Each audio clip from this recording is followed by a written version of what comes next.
welcome everyone to episode 159 of the Battlecast podcast. I'm your host, Peng, joined by my three co-hosts so I was going to say from the top to bottom, but I think everyone already has a general layout on the podcast, on the YouTube version, so I forgot who I put in what order, but I'm joined by T. Wassell, Steve, and Hurricane Kaz. How are y'all doing?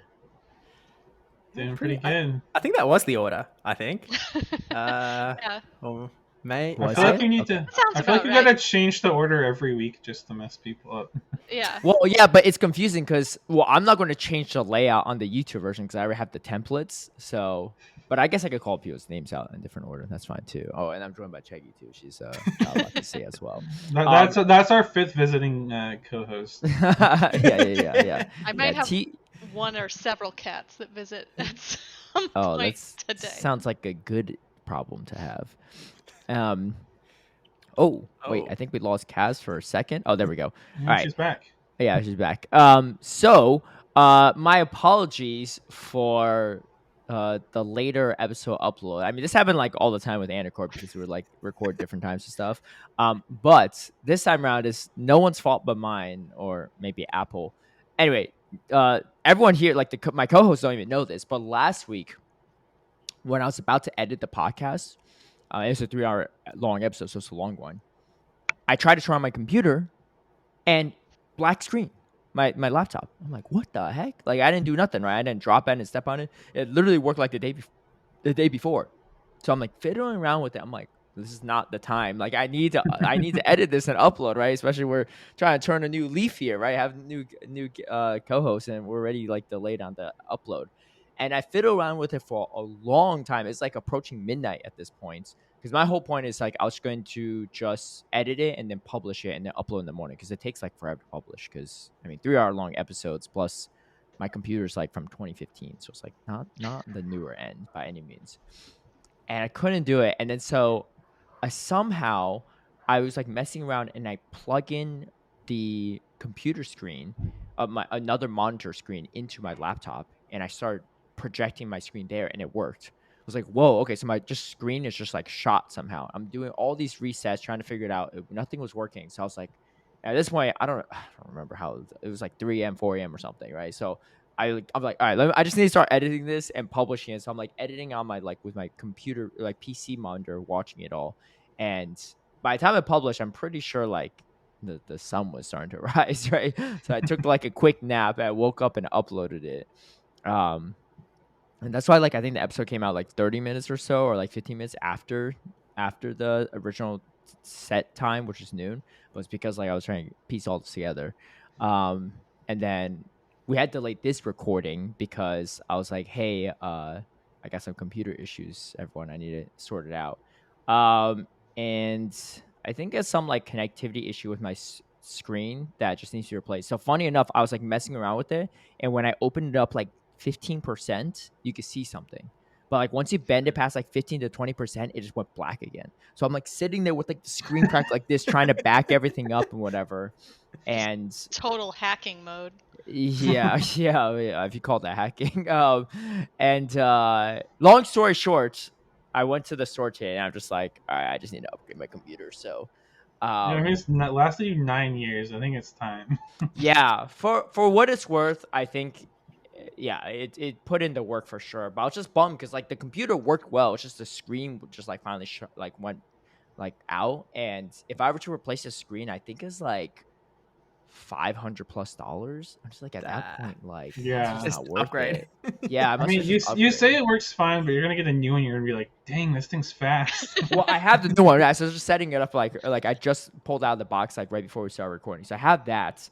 So that's nice. And then I got a new phone too this weekend. So I got this, which looks exactly the same as my other one, but it doesn't have the cracked screen. So because I'm like, Yeah, I ain't gonna lose this GBL bet now. I need like I was like free falling. I was gonna say But, I replaced yeah. my phone recently, and I felt the same way. Like my old phone was a Pixel 4a, and I was like, but it works great. It just decided that when the screen goes to sleep, it doesn't want to wake up again. But that's fine. Mhm. I can make that Oh, work. no. Oh, And then I got the Pixel 8a, and I was like, never mind, this is way better. yeah. It's It actually works. The only thing that annoys me a little bit when I'm using my new phone is I still lag in GPL sometimes. I was like, it's not even the phone I can even blame anymore. It's just not a hardware issue. Um, but it is so a lot of upgrades all around. So hopefully, it no longer takes me like 5+ hours to like produce these videos anymore, and the new computer could be pretty fast. It's been so long that MacBooks no longer even use like the same chips I do. Like they used to use like Intel for their like processing stuff, and now they have like they made their own like Apple software like years ago, like 4+ years ago, I think. And they're on like the M3, also on like the Intel. So anyway, I was Caleb's living in the Stone Ages here. yeah, yeah. Like my computer was so old, I went and asked if I could trade it in, and it was just like there's no trade in value here. Like they're not Dude, good. your They're computer's just gonna so recycle. old. You got it 5 years before COVID. I got it before Pokemon Go came out. True. Yeah. I was gonna say Right? 2015. Yeah. Yeah. It's actually kind of crazy. And I was using it like daily. So like it went through some mileage. I would give it that. So I definitely made it work. And my phone too, my iPhone, I got my iPhone before COVID. My previous one, I had a 11 Pro Max, and I got it. The first tournament I played with it was the Rose Cup in person. Oh my Oh, gosh. At dang. Joystick, actually in Atlanta. Gosh. Yeah, Oh my yeah, gosh. yeah. I don't know if you were there or not. I don't know if I you was. you might I believe I was there, and I did. have. It's I fine. did terribly though, so you're forgiven for not remembering. It's all good. Um, Anyway, so we are hopefully editing will be super fast, and next week's episode will definitely be on time because we're actually pre-recording it tomorrow. So it will definitely, if I don't have it up by then, something's wrong with me. But anyway, some other news: we have a new X and Twitter accounts. So feel free to give it a follow. What's the handle, Tristan? Let me double check. I believe it's Battle Cats Pod Yeah. because Battle Cats Podcast was definitely too long. Yeah, But and cats with a Z.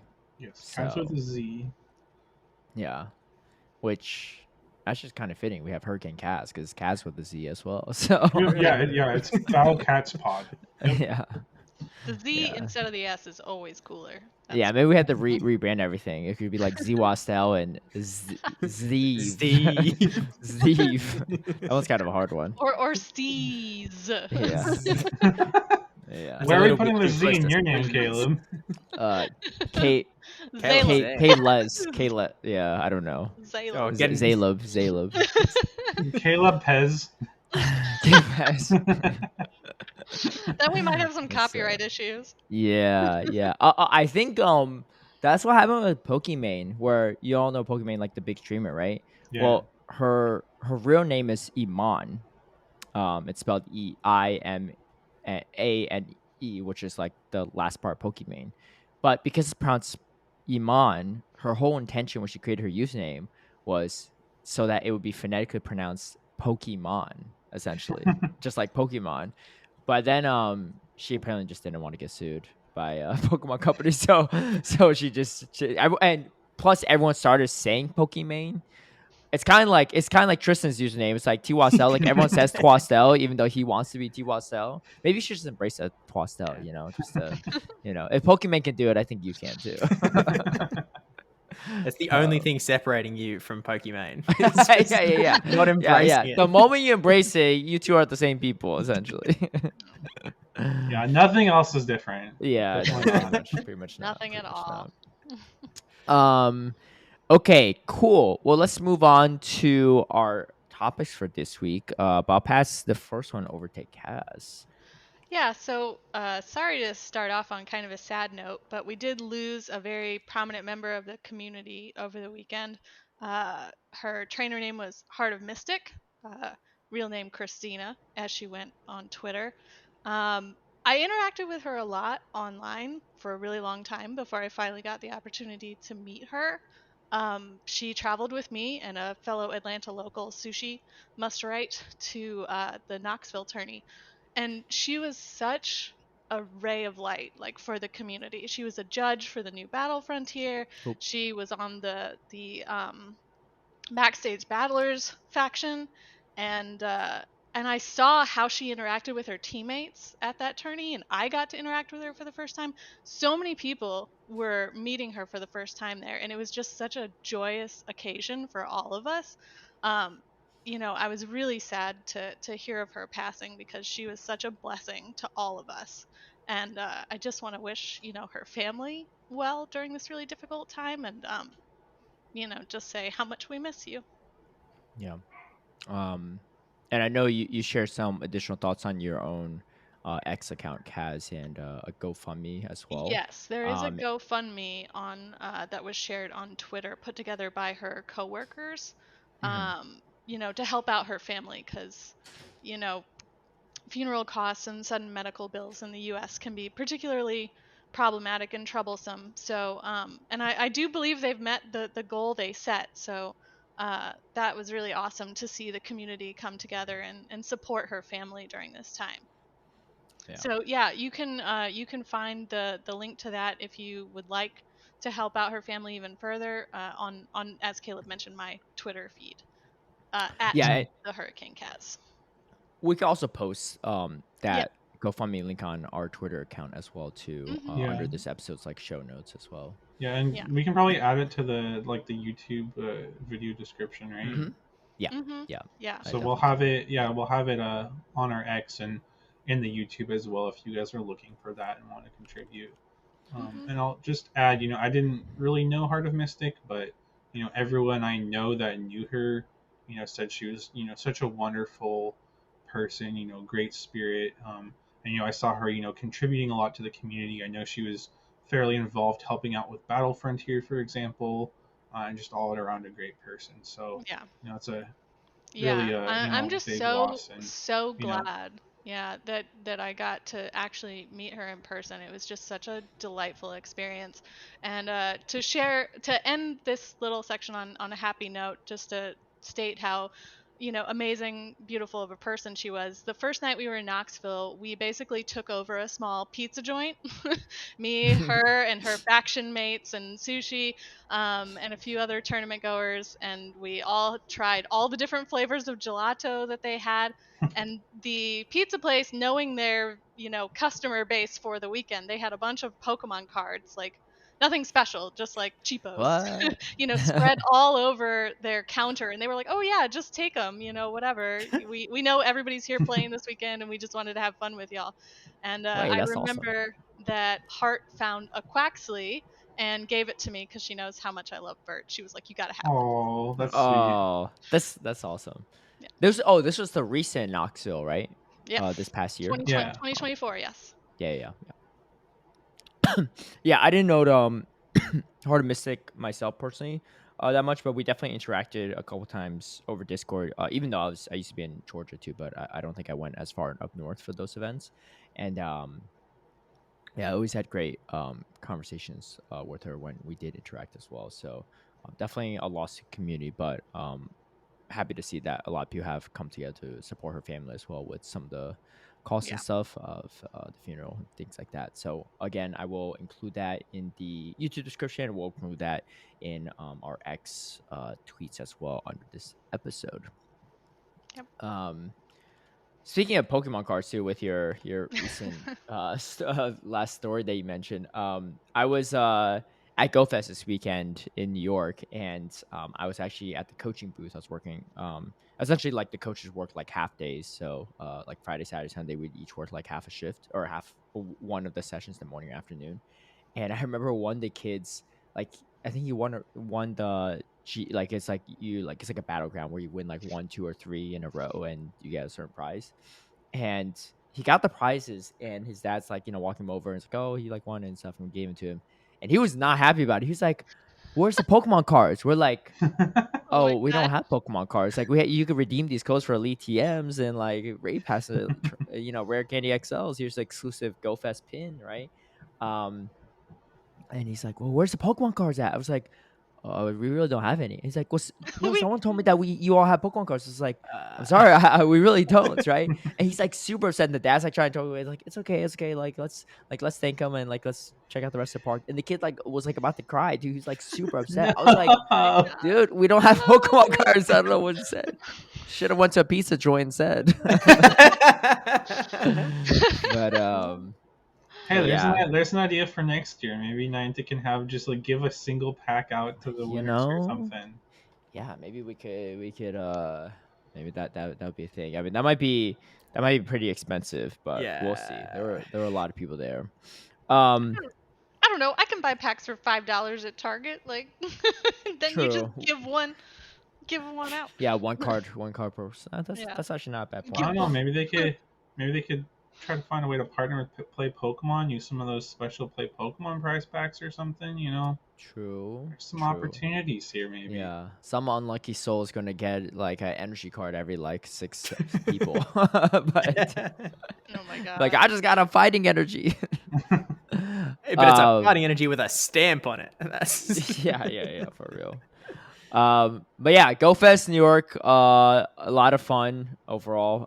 And I saw a few. I met a couple people that are listening to the podcast too. So shout out to everyone that were fans too. A lot of them were like, oh, looking forward to the new host as well. So they're up to date on the podcast. So shout out to you all. You all know who we're talking about.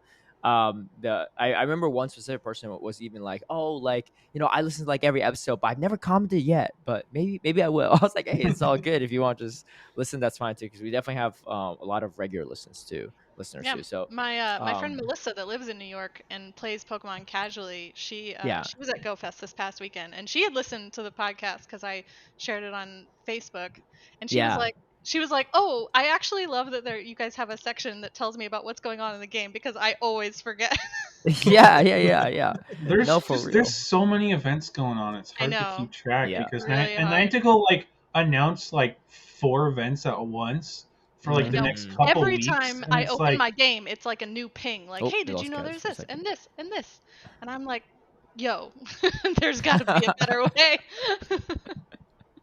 Yeah, just a heads up. I think Kaz is going in and out a little bit. I don't think you notice it, Kaz, but it's only literally for a split second. However, if my prediction is correct, the recording software we have actually records when you're offline as well. Yeah. So if there's a sudden befuddled face on myself, Tristen, or Steve, that's what happened. But theoretically speaking, the final version, we should get everything that Kaz has said. So we won't miss fingers crossed. I'm not at my usual spot. No, it's totally fine. You look like you're at an auctioning place right now. I explained to you guys, but for the audience, I agreed to house sit for my neighbor, and they have quite an array of animals, and they don't have the best internet situation, I don't think. Oh, that's all good. So yeah, it's if it's a little odd for any reason. No, I don't think we lose any content though, which is a good part. And the only disappointing thing is I haven't seen a single animal yet, despite that you said there's quite a few animals. I know. They all. I started talking and they all vanished. Literally, as I logged in, there was a cat rubbing its face against the laptop, and I was like, "No, Edison." And I look out the window here, and there's 2 puppies that are outside right now, looking at me like, "Why are we out here and you're in there?" Yeah, Chucky's the opposite. The moment I start talking on this, she just comes up and is like, "Let me be the star of the show and nap next to you or yap next to you." So yeah, I'm talking about you. What do you call it? Wait, so what animals are you dealing with here? You said 2 puppies, a cat named Edison. There are a total of 4 dogs, 5 cats, and there are also 5 chickens that are outside. Are all the cats indoor cats too, or are they no, they're all indoor cats. Oh, okay. So there's definitely a good chance we might see there is a good chance that one of them, probably Edison, because he's the one that likes to get on the counter the most, will wander up. Okay. He's a big flat tuxedo, so he's very similar to my tuxedo at home. Yeah. Stay tuned. Yeah. Fancy cat. I was watching this is unrelated, but I was watching a video on Instagram or something, and it was a pet raccoon, someone adopted a raccoon from birth. It was stranded or something, and they just started feeding it, and then the raccoon was just playing around like a domesticated animal and stuff throughout. You can see it grow up and stuff, and people were asking in the comments, are like what's having a pet like raccoon like, right? And someone else was wrong, like, oh, I actually had one too. And they're honestly a lot like cats, except with hands, and they're not as like, and they're not as mean. I They're like hate more that friendly. idea. I hate that idea with their little hands. Yeah, Creeps me out. yeah, they have little hands. They get like they don't have thumbs, right? But they could grab things. I've seen like raccoons just like Yeah. grab stuff and Well, run with it. they wash their food before they eat it. Like you see those videos of them like putting stuff in water and like within water. yeah, and holding onto it before they like try eating What it. if it's clean? Like, what if I There's wash the like a fruit there's for the them and give it to really them? You think they'll still wash it? I don't know. Maybe if they have access to a water source. There's that famous video that I've seen before of like the one that they gave cotton candy and he tries to wash it and it just Oh dissolves. And no! I've seen that too. It's so good. It's so just- good. It's the funniest and saddest thing like on the Yeah. internet. Yeah. I That'll have teach to- you about hygiene, raccoon. Yeah. But, Rebrand to the Battle Raccoons podcast coming. yeah, that could be our spin-off segment, you know. It's our where we talk- Halloween costume, so we'll the battle cats become Yeah, the yeah. battle raccoons. The battle racks. Yeah, or that could be like a little April Fool segment where we change everything over, but Yeah. that's some work for sure. But anyway, so Go Fest New York was I think out of the four of us, I was the only one there, but it was a good time. I Wait, think Steve it was wasn't in New there? York. I was hiding. There was some Aussies there, like Zoe Two Dots, but yeah. but yeah, it was an interesting time. I did a ton of raids, and I did get my Necrozma. I got a hundo, no background though. Ooh. I got a 98 shiny that was a 15 15 14 double XL, but no background. And then I also traded for a lucky shiny and went 98 15 14 15 with the background. So I got some options here. But apparently, so like someone said you need 4 hundos because you need one for the regular, one for like the Sokolea fusion, the one for the new Lunala fusion, right? Dustmane and Dawn Wings. And then apparently there's a Necrozma Ultra, which is like a like down the dragon line. psychic Necrozma. And someone told me it's kind of like a Oh, mega form, yeah. essentially. So maybe you only need 3 because the regular one you could just, I don't know. Man, That's a lot. I I don't only I mean, got one though. how I many only got one. How many XLs did you get though? All right, so let me break it down for you how many I rated, because I just sat there and like rated when at the coach. So I'm at 1332 XLs, Oh my god! and then Wow. 1840 regular candies. Was And that I think mostly remotes or like? no, it was in the park. I passes? didn't spend a single remote pass. Yeah, I just did all the because there's a bunch of the park and in the city as well. Like Mhm. I didn't even get to play a lot of city experience because I would just be at the park for most of it for my work shifts and stuff. But when I came home like a little bit earlier one of the days I had the morning shift, I came home in the afternoon. There was just like I was just like in a hotel and I was sitting on top of like a few gyms, so I was just doing some of those, and they would just constantly pop up because it would be like a I don't know like a less than a minute timer I think or 2 minute timer, and they'll be up for like 20 minutes or something or 15 minutes, Wow. and they'll just refresh again. Yeah, so it was so I think in total I did 143. Right. So Gosh. not too bad. And my shiny rate was actually pretty good, all things considered. I think I got 11 shinies in total, and like 3 or 4 of them had the background.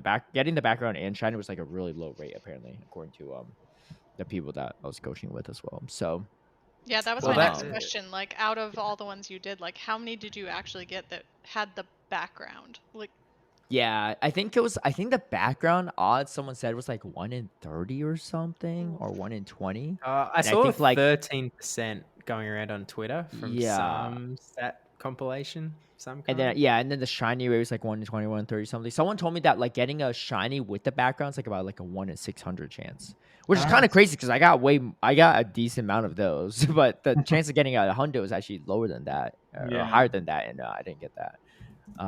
I got one though, and then King did like only 30 or 40 races. He was one of the other coaches. I was coached with King, Lynn, and Palmer's up.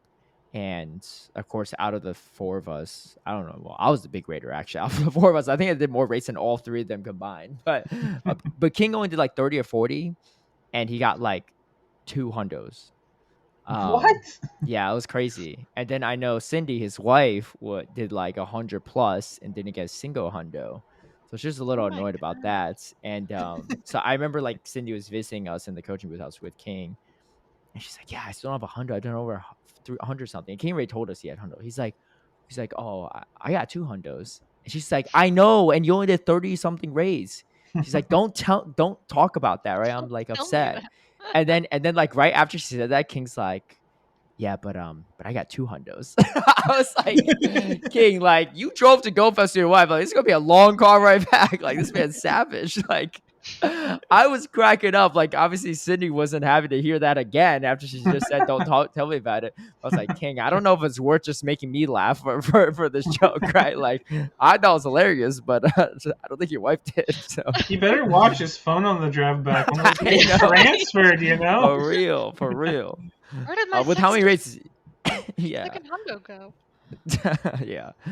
But he fused one, so he had you only get enough of the energy for one fusion. So unless you went to multiple Go Fest so far, like Sendai and Madrid, then you'd only be able to have one, which is why like you never see anyone running like well, actually I don't know if you could even run Dawn Wings and Dustmane. Because how does that work? And no, They it's the turn same. No, you can't because it's the same deck entry. same It's the deck same entry, way, okay. right? Like in GBL, you can't run Alola Ninetales and Kanto Ninetales on the Oh same yeah, team. yeah. Okay, so we haven't seen a GBL obviously, but you can't physically do it. But no one actually can in general right now unless you went to multiple Go Fest, which I think at this point some have.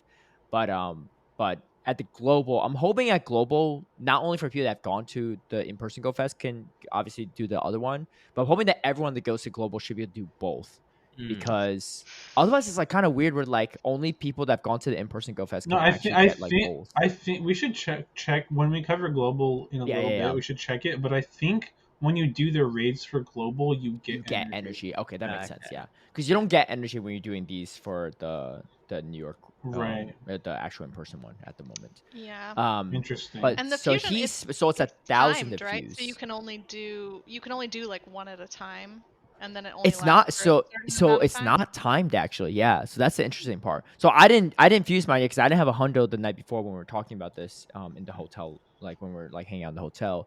But King did it test it for us because he had 2 hundos. So he fused his Necrozma, which again the IVs and the level is all based on Necrozma. So the ideal situations you fuse it with like a bad IV and like maybe a low level Sokoleo Lunala. So he fused it, and there was no timer. Once he fused it, it was fused and just stayed fused. You could unfuse it, but the thing is, I don't know if you unfuse if it costs more energy. It might cost less, but like like a mega, like first time you megas costs a lot more than the second time. Right. But I don't know if like there's like a timer to like reduce the cost, or like if it's just like a flat rate, like Right. 200 of the fusion energy or whatever. But he didn't unfuse it obviously because we only had 1,000 each, and he spent all 1,000 making it first time. So Right. like it's kind of risky to unfuse it. So I don't know if anyone's actually unfused it in the Wait, world and so seen. when you fuse it though, so Yeah. say you fuse it with a Solgaleo, are you not able to use that Solgaleo while it's fused, or like? Yeah. I don't think you can. Mhm. But when you fuse it, it's not like a mega where you mega, you can't like power up stuff. When you fuse it, you can still power it up. You can still like give it a second move like TM and all this stuff. So it's just like it just turns into like a whole different Pokemon essentially that you could just mess around with. Right, but I just meant like if you only had one Solgaleo and it was your level 50 Solgaleo, you wouldn't want to fuse it because then you couldn't use your level 50. Yeah, definitely not. Yeah, you definitely want to like if you have. I mean, we've had a couple chances to get different Cosmog at this point, so that might be a thing. I technically have a few more Cosmog because I have some casuals that I know, like childhood friends that played the game, just give it to me for like nothing. Scamming people for those Cosmogs. I was gonna say I only have 3. They don't PV. Terrible. Come on now. I was like, oh, I'll give you a Rayquaza. Like it's super rare. Like, what do you need this little like Cosmog thing for? Caleb, the more you do this on the podcast, the more people are gonna learn your secrets. It's okay. No, but this is the thing, right? Everyone I'm doing this to are not hardcore enough to listen to this podcast, so they'll never know. They'll never know, right? Ignorance is bliss, right? And they're all living their happy lives, thinking that I got a Raikou for this or a Rayquaza. The two things I've learned from this podcast are never trade with Caleb and never make a bet with Caleb. Oh, speaking of trades, let me tell you, right? I know I don't want to drag on this too long, but the things I got from GoFest were pretty nutty. I got this Ho-Oh, which the odds of this is a 1496 under 1500 Ho-Oh, which No. I So think the jealous. odds, I think it's like a 1% chance or something. Something like that, yeah. Oh Super my low. I've been gosh. hunting for this for years, but like I don't know. I think Brandon Ton has one, but I don't know if anyone else. I mean, I'm sure there's a few people out there that have it. I think Poco Dom said he has one too, but I think it's going to be absolute trash in Great League, and obviously a lot of people can Oh run the yeah. Shadow variant too, but running the non-Shadow is like harder to do. But I'm probably going to do it anyway, just to run it and just see how far I go. And then All I right, also got a let's get some GBL content with that. I also got a 1480 Heat Tran. Oh yeah, I can't do this until we finish our bet. I'm not going to tank before. This seems like a great ABB line. Heatran Ho-Oh No, double that's what I was fire thinking. backline. And in the lead, this is what I run, right? Oh no. I run a Giratina, which I got too. Super inaccessible. Dragon double fire, pretty solid. I actually got this one not from GoFest. I got it like the day before I left from a local. I gave him a clone Pikachu, which I didn't realize, but the clone Pokemon are super rare. I thought I had a bunch of clone Pokemon, but I checked. I only had 2 Pikachu and a Blastoise, and that's it. Yeah, they were only from like one event, and they've never come back. And like, I I wish I know, did more the rays. I was stupid not to well, collect them. I know personally, I like transferred some of the ones I got because I was just like, they function the same as the regular ones, and like, Yeah. these ones are not good, and the regular ones They're I have are already so good. rare.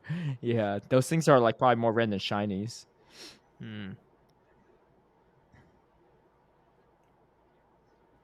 I think I might be missing a couple of them. I only Yeah. have the Blastoise, and I hope I wasn't like stupid enough to transfer them, but I might have, or I just didn't, because I think they're in raids. And I think I just chose not to raid. I was like, Right? why Yeah, would I raid a starter whenever I have it? You know, I hope yeah, it's Yeah, yeah. part of the That thought exactly. too. process. That was I my will thought. say, on the topic of trades and like low friendship trades, I haven't checked this myself, but I was talking to someone I think at NAIC, and they were saying that like I think this year is like the last year to trade for a Great League Lugia, because after this year, I think the Lugias, because they're so old, will become guaranteed luckies, and you won't be able to fit them in Great League anymore. Well, I not don't think So guaranteed. I don't think It's anything's guaranteed, no, right? no, no. no, it It's only is. if you don't There's have enough luckies. Yeah, Like if you haven't done you guaranteed trades before. if you right, have but 20 luckies in your app, it's not going to be a guaranteed lucky trade. Yeah. okay, well, it's still going to be increased lucky Oh, chances. for Yeah, sure. yeah, yeah. No, But I no. think it's also like if I think there's a certain number of guaranteed luckies you get, and if you haven't hit the Yes. number of guaranteed luckies, it'll go lucky or something like that. Yeah. So us hopefully like the people you trade old Lugia with have already done the guaranteed luckies like old trades. But if they haven't, then yeah, you're right. It would be potentially a Right. guaranteed lucky. One thing that I remember reading was that I know you say like, oh, but either way, it's still really old, so there's a good chance of going lucky. I could have sworn like back when Sylph was around, they did some research and they found it was Sylph or maybe some other site, but they found that the odds of old Pokemon going lucky, there was a cap to it. Like it's not like, oh, it's like if it's like Mm. 10 years old, it's going to be a higher chance than a 5-year-old thing. I think they said something like it was like a 4-year difference, and anything beyond 4 years had the same lucky chance. So anything from like early 2020 versus 2016 is the same lucky chance if you trade it, essentially, is what I heard. Okay. But But yeah, I don't know if like when they last did that research, but I think it's like at least sometimes I think they make it I so that I at a got you, certain Tristan, because I did get one of those too. 2019 is when this person got the Lugia. So it was actually a lot sooner than I thought it was, but not that yeah, it wasn't as far back. I thought it was like 2018 or right. 2017. That's Cool. still 5 years ago though. Yeah. I traded for this one. It 2019 cost me was $500,000 and it goes up to 1501, which is a little tragic. ah.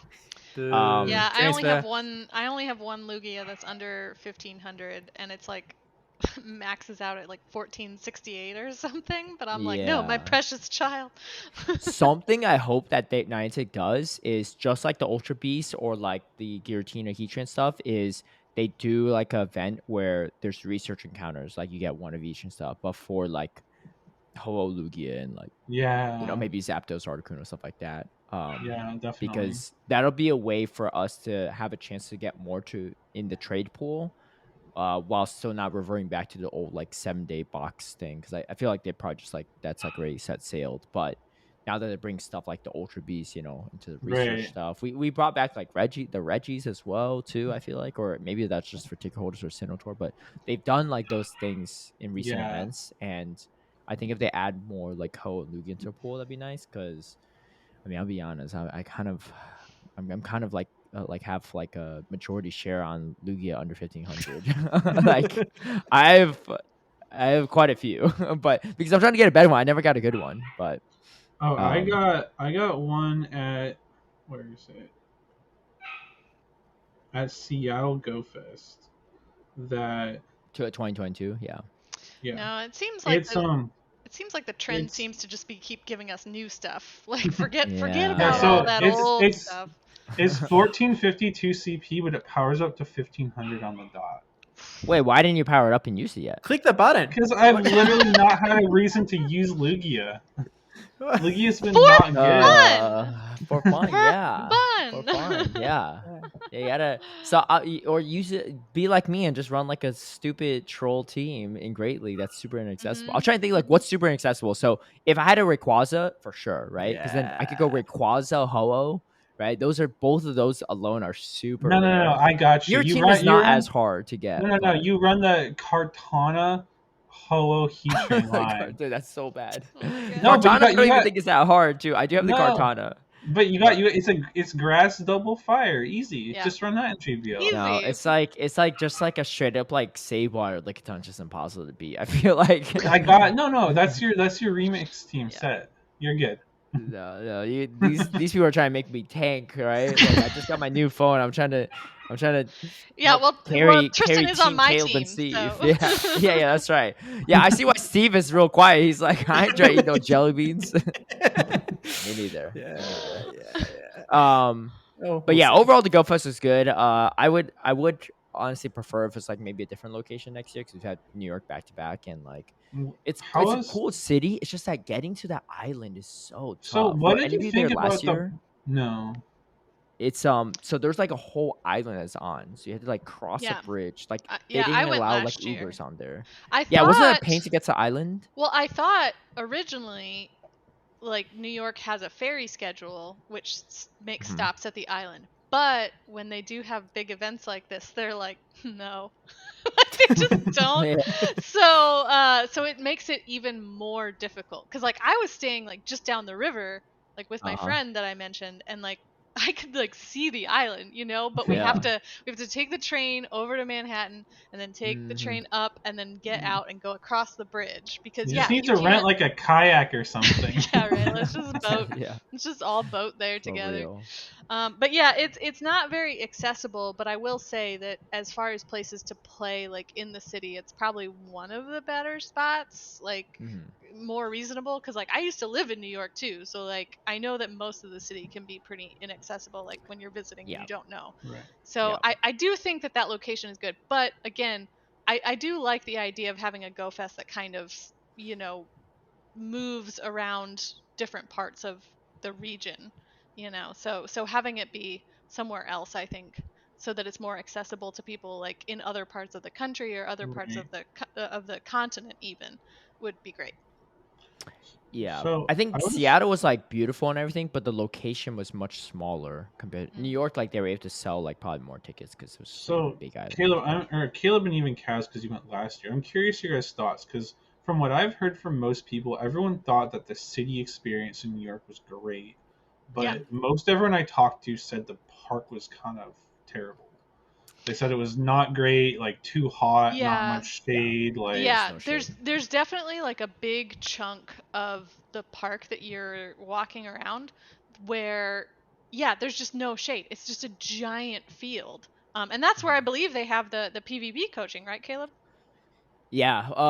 Yeah. It So was they have to have that sweltering big hot. tent because yeah, there's like no shade out No, there. so there was a tent for people waiting in line to do the PP area, but the actual arena, like when you're actually battling the platforms, are all under the Oh sun. no. So not only oh, is it like Yeah. your phone's heating up, just glare Mhm. on your screen, but you're also sweating and it's like really hot, Yep. so you're like not even thinking straight. And like there were a couple people that like their phones were just overheating and they couldn't Yeah. battle, and they had to like try it somewhere else. And then I Um, remember from yeah, it last year, was. I don't know if they maybe changed it up any this year, but last year there was like you had to wander through this like very thin section, like to get to the other like habitats in the park, and there was just like no signal right there. So like while you were trying to go between different habitats for like shiny hunting or meetups or whatever, there was just broad sections you would walk through where there's just nothing happening, no stops, no spawns, Yeah. like, and you feel like it's in real life it's probably like 5 minutes maybe, but it Yeah. feels like forever because you're like playing a timed event and you're like, oh my Yeah. god, Kaz where did like, I'm in everything purgatory go? right now. Yeah, where did everything go? My friend, I remember last year, one of my friends, they had a Go Plus, and there were so many other devices there that their Go Plus, like whenever it would get disconnected, it would take her forever to reconnect because it was She trying didn't know which to one it find is. all the other devices. And we were just again like standing like stationary for a while, just like, oh my god, please connect. Yeah. So yeah, there are a few issues I think with that park in particular, but yeah, I mean overall the city experience is great because New York is just in general like a great place to play Pokemon. There's Yep. Right. so many stops, so many Yeah. gyms, like Yeah. it's When I just heard they, I so heard dense. they added gyms at Central Park too to Oh, make the city probably, yeah. experience better. Yeah. That's what I I heard. didn't even go because for the city experience, I literally just sat in my hotel room, and especially because the hotel was like on like a high floor, I was just drifting back and forth and like hatching eggs and just doing raids in between, and like just had my Go Plus on, and like and mostly because I was just like so exhausted from walking Yeah. around all day, so I just like Yeah. laid I on my actually couch and just remember did that. GoFest. Like I went to GoFest 2019 in Chicago, like when it used to be in Mm-hmm. Chicago all the time, and this was Yeah. like pre-pandemic and stuff. But yeah, we had the exact same situation. My friend and I were in a hotel on like a high floor, and we just kept like wandering, and I'm like, this is the best. And they didn't even have like city experience play, but I mean the city was still like all lured up from all the people there, and Right. Chicago is also very dense with stops and spawns and things, so I was just like, this is perfect. Yeah, I gotta say, I think that adding city experience was one of the smartest things they Yep. did. Mhm. I think every Go Fest I've only been to two Go Fests, but both of the ones I went to, and just hearing other people's experience from Go Fests and even the Sinnoh tours, like everyone has said that like the city experience has always been really great, Mm-hmm. and it's also nice because it allows people to play additional days, right? Because it Yeah. used to be Just like one day. right, you just one day, so you go there for a weekend, but you only play Yeah. one day. Yeah. But now, Especially if you're if you traveling really far, like exactly, you want to feel like you're really like getting the most out of your Yep. experience yeah, and meeting up with people from like other exactly. regions and other Right, and countries as that's the well. thing too, right? Is if you only have one day and your park day doesn't line up with someone else, you can't play with them. Mm-hmm. But if you have one park day and two city days, then you're guaranteed to have one city day that lines up with someone else, whatever Right. park day they pick. So, Mhm. assuming you're all doing city experience all the days you don't have park day, like you can play together in the city. And the Mm-hmm. Mhm. thing too I liked is the city experience, like at least for me personally, like the extra days meant that I felt like I could play at a little bit of a slower pace because I Yeah. didn't feel like, oh, I only have one day, so I have to grind super crazy hard because this is my only chance to do all these raids and catch all these Pokemon. It's like, okay, I have 3 days, so I can take it a little bit easier, Yeah. like take my time, enjoy myself, stop and get some food, like relax, whatever it is. So yeah, I think adding the city experience was one of the best things they've done. But yeah, I was just curious about the park because, like, I know the park in Osaka was miserable. Oh my gosh. Like, It's so hot. There it was wasn't no as bad as shade. stats, but it wasn't great either for the Right. heat. But yeah, it's just frustrating because it feels like they're not picking great parks, and like I I think feel it's just the like, location too. Like summertime in Chicago, in New York is going to be that hot and humid. oh, I know, Um, but like I'm just saying, like in Osaka, I I'm took a taxi, and the taxi driver was like, "Are you sure you want to go there? That park is terrible."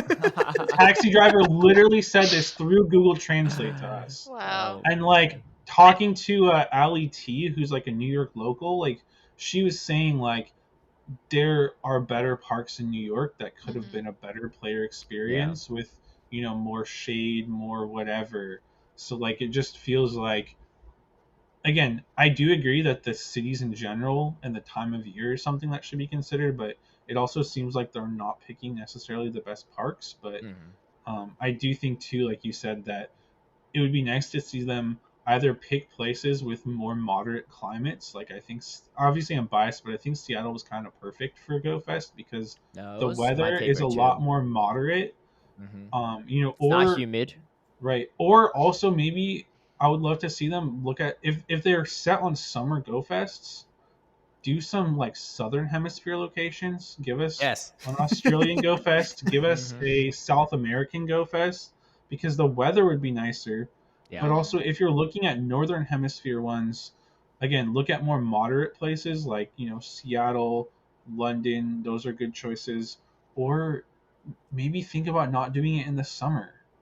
Well, I think Something like summer this. is like they're trying to allow kids to go to it because there's no school, right? Yeah, Right, That's the only thing I could think of on it's why just they're right, it's but it's partnering just just the with like, them. best it's the best like logistically travel time for most families, I Yeah. think, is yeah, what that's they're true. really Yeah. getting at. I Right. mean, we can't help it that it's just hot everywhere. Yeah. Yeah, I had the opportunity to talk to someone from Niantic at Worlds in Yokohama, and they very much seemed to have the attitude that like it was sort of summer or bust. It was like it's not Yeah. happening outside of the I summer. I get why they're doing summer for like just Mhm. vacation purposes. So Yeah. I don't think that's necessarily a bad thing, but yeah, I would say out of the 3 I've been, well, no, I've technically been to the Osaka one too. So out of the 4 Go Fest, I've been to Chicago, New York, Seattle, Osaka, and then New York again. I would say Seattle is probably my favorite in terms of like climate and everything too. It was just cool. Like the Space Needle was right there. They had like a whole giant Mhm. food court, right? Just like a botanical garden. So it was like nice and stuff. So obviously like that kind of interrupted some of the flow because there's a lot of people that were just there just to be there. But honestly, it's probably more annoying for them because they're like, what is all these people on their phones doing and running Yeah. around and stuff, screaming like hundo and stuff. But Yeah. I mean, I'm um, sure I'm sure there's a lot of like logistical things, yeah, because the fact of the matter is like I know I can think of other parts of New York that are better as well, but I don't know what deal they might have been able to Yeah, make or not been able to make, um for because sure. all the boroughs operate differently too. So Right. like I don't know if they were able to secure something with Manhattan that was better than they could have with Prospect Park in Brooklyn or something, but um Right. But yeah, it yeah, who just seems knows. like from like a player enjoyment and also even player safety standpoint, it just seems like I'd like to see them put a little more thought into these parks because yeah, some of them are just And if no they shade and it's just yeah. Well, if they in a can't change the location for whatever reason, I think that they definitely need to put, and I know they already work really hard at this, but they need to put more of an effort into like providing shade and providing Mm. like water stations and stuff. hmm, Because cooling sometimes I feel station and like, stuff. yeah, because sometimes I feel like some of that stuff can be a little like too far apart in parts of the park, so yeah. you feel like Yeah. you're walking forever. And I mean, there's a huge crowd already, so providing like more of that is only going to make it like Yeah. easier and healthier for everyone. Yeah, like technically speaking, because I was coaching over the weekend, like when I wasn't coaching, I could walk around the park and stuff. But when I wasn't coaching, I honestly just sat under the coach tent anyway and just like talk to people because I was Mm. like, dude, I was too hot. Like we had a water cooler with like ice and water in it. And like I literally just go in there, just grab the ice and like just hold it in my hand until it like melted and stuff. Cause just like cool me off a little bit. And I was Yeah. under the tents, right? I wasn't even in the sun. Yeah. One last thing I will say though that was really dope is that they did a partnership with Google Play and Hundred Thieves, like the esports org. Mm. And you know how they had like the Hundred Thieves merch collab with Pokemon, right? Like the Yeah. Mhm. Pikachu and like the Charizard, Bulbasaur, stuff like that, and Squirtle, things like that on with the Hundred Thieves logo. They were giving that stuff out at the event. Really? Wait, So giving it out, not even selling it. It was like freebies. for free, Oh Wow. my That's for god. free. amazing. Did you get And anything? of course I did. Oh man, it was good. And by the end too, on the last day, they were just like at the last time slot, they were just giving out multiple copies of whatever because they're just like, Ah. we try and get rid of this. So literally you go up there and they're like, do you want one of each? I was like, sure, I'll take it. Right. So I got like a Bulbasaur like medium t-shirt. I got the Pikachu hoodie. They run a little large, but it's fine. Like they're worth like they're like on retail. I think from if you bought it for 100 Thieves, it's like $100+ per. I think They maybe were one hundred giving fifty that dollars or something. away? Giving it for free, Mhm. and if you find it on eBay now What? because they don't sell anymore, it's like 200+. It's crazy. Yeah, they're That's just giving it away. insane. Jeez. Yeah, there are people like on the last day. There are people walking around with like 4 or so like things, and I remember people were coming up to PV tent because because we would take turns like grabbing it because it was like they're just handing them out and like closing up shop, and someone came by and they're like, oh, like, where do y'all get those? Like, oh, like, you have to go to the Google Play 10 area with the 100 Thieves and get it and stuff like that. But I think they were confused and like, yeah, you need like a Google Play account, whatever. And they're like, okay. It's like, oh, okay, I have a Google Play account. And then so they're just like, so can I just grab one? And it was like, because it was like one, Wait, what? like the coaches is like stack. And we're like, no, no, no, no, this is not like, we're not giving it away. It's the over there. Like, this is their personal stack. But it just looked so absurd because we had so many on the table that they thought we were giving away the 100 Thieves Right. first Wow. too. But, I mean, they should have partnered Fight with you me for guys. it. Have that be a prize, right? Like, should have been a prize for the battle Yeah, arena. I think Okay, they had we've gone we from had a $5 card packs to ton. $100. Yeah, it was crazy. This has escalated very quickly. Yeah, yeah. Wait, and did I see like Valkyrie and like some of the 100 Thieves Yeah. people were there? Yeah, the main two I recognize on their promo is Valkyrie and Fusli, and they're both at the Sunday session. And they had like meet and greets and stuff. So you would pick up a merch, and then you could go like you could follow the line. You could just either walk straight out, or you could follow in to like the meet and greet where you like there's like a little booth for them. You just talk to them, take a picture with them, and stuff like that. I didn't end up meeting either of them too because I was just like working and stuff, but I did one day when I went, so I did take a picture with one of the 100 Thieves creators. I forgot his name though, but yeah, Fake I fan. did point him out in the picture. Well, I never said I was a fan. They're just like, "Do you want to take a picture or talk to him?" I was like, "Sure, why not?" So me and King went over and just said hi to him. We have I don't have the photo. King has the photo of me and him and this guy in Sure. the middle. But yeah, I mean, I felt bad too because like if like not a lot of people went there to see this guy, this creator from 100 Thieves, I don't want like. I'm gonna dip out too once I got my free merch, right? So I just I stayed around for a picture. Anyway, that was a cool collab though, and I would like to see more of that as well. But anyway, speaking of Go Fest, I think that pretty much wraps it up for New York, unless anyone has any comments on that. But let's talk about the global Go Fest because this will be going on for everyone this weekend on the 13th and the Yay. 14th, this Saturday, Sunday, and there might be a chance that while like people are listening to this right now while they're playing. So the big things, obviously certain things in the habitat on Saturday, so they'll be here in the wild. There's the Dawn Meadows habitats. Obviously there's the Pikachu shiny with the kind of like the sun crown thing. I would say out of these spawns, notable one. I mean, if you don't have your shiny ducklet yet, it's the shiny ducklet. Did you get a shiny ducklet, Kaz? No. Okay. Well, this is the habitat for you. You need to make her so bitter, dang. Yeah. So this is the I bought the habitat research. I only got one shiny ducklet as well in New York, and they were everywhere. So it's not the easiest shiny to find. Hey, Kaz is gonna be playing this whole Dawn Meadow. There's Pidgey, Hoot Hoot, Yeah, Wingle, this is Ducklet. my It's like all the habitat. birds. Yeah. We'll just rename it the Kaz habitat. Yeah, I have the entire shiny Pidgey family. Okay. But I still need 2 Hoot Hoot. Like I don't have a single shiny Hoot Hoot at all. So Okay. I greatly desire that family. The and the ducklet, of course. Yeah, the ducklet. I'm looking for Inkay myself.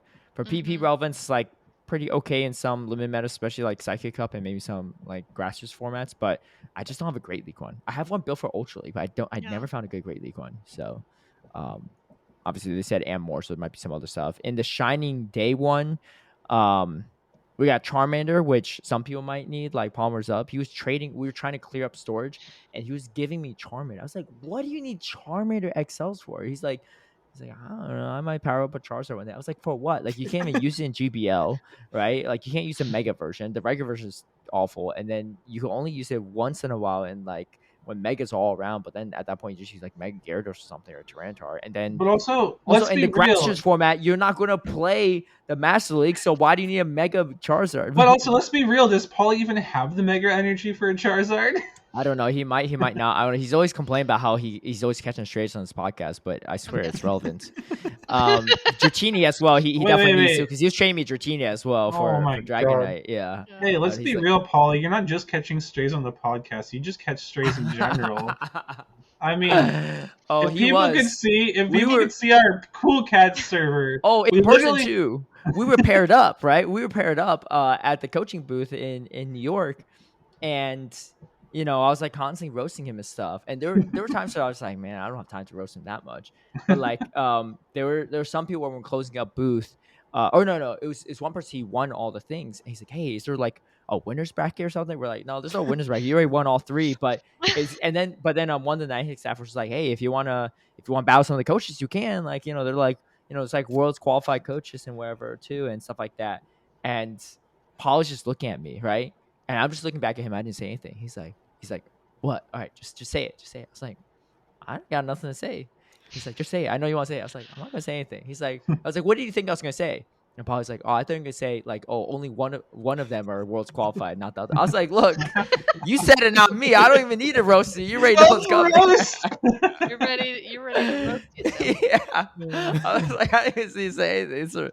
It's already happening in your own head, so I don't even say it. But Arguably, No, I but think I think the most exciting thing in this habitat is the fact that Jangmo also can be shiny. and Yeah. yeah, now yes, during this event and will be spawning in this habitat. So yeah, little pink heart dragon. yeah, it's a Yeah. cool one. I saw someone had a Shundo too online. I still think I Um, need a shiny Tyrant, so that's one I'll Yeah. be looking for too. yeah. Oh, And that's like, cool. And the blue one, yeah. yeah, and the Hysterian Sneasel's decent, right? It can be shiny, and like you can get that Great Yep. League Sneasler. Can be fun to Yep. use sometimes. Yep. Um, Full Mantis too. I'm trying to find get the XLs for the Ultra League Lorantis. a little I more of know. a spicy Yeah. pick, but I yeah. mean, yeah. Yeah. Hey. Dunsparce is also a good one for Great League. It hasn't Yeah. been a bit, but has play here or there, like pretty good I've seen Yeah. moveset, quite a really few in safe. remix. Yeah. Mm-hmm. Oh, really? I haven't seen any remix yet, but And then um, what's the next one? Oh, Creeping Dusk. So we yeah. got Creeping Bug. Dusk. Little So bug. it's the other crown Pikachu. It's the Moon Crown instead of the Sun Crown, and is Mocha a bird? Not really, right? Do you count Mocha as a bird? It's like a Flying flying squirrel. squirrel. It's Yeah. Okay. flying So mammal. not quite the same. we do have I mean, we that's do have still both the Volbeat and Illuminis like in one habitat, and those are Yep. normally regionals, so that's pretty Yep. cool. We have Esper too, which is usually pretty Yeah. rare. Little because ghost Anna cat. Durant. Durant's another semi-regional. Yeah. Oh yeah. Yeah. Yeah. But Honestly, nothing I heard really PG Durant. relevant. I had to find the picture. I was like, "What's Durant again?" So I was looking for the Eevee, Literally an ant.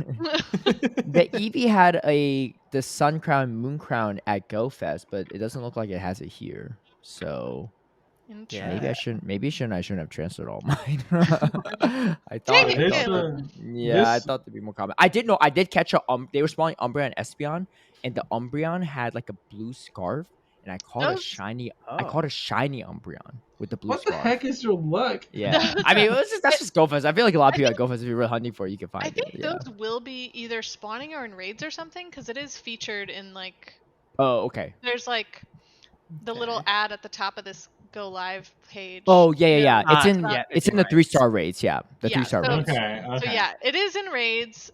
So the Espeon is wearing the sun scarf, and then the Yep. Umbreon is wearing the Yep. moon scarf, and yeah, those Yep. will just be in raids for people.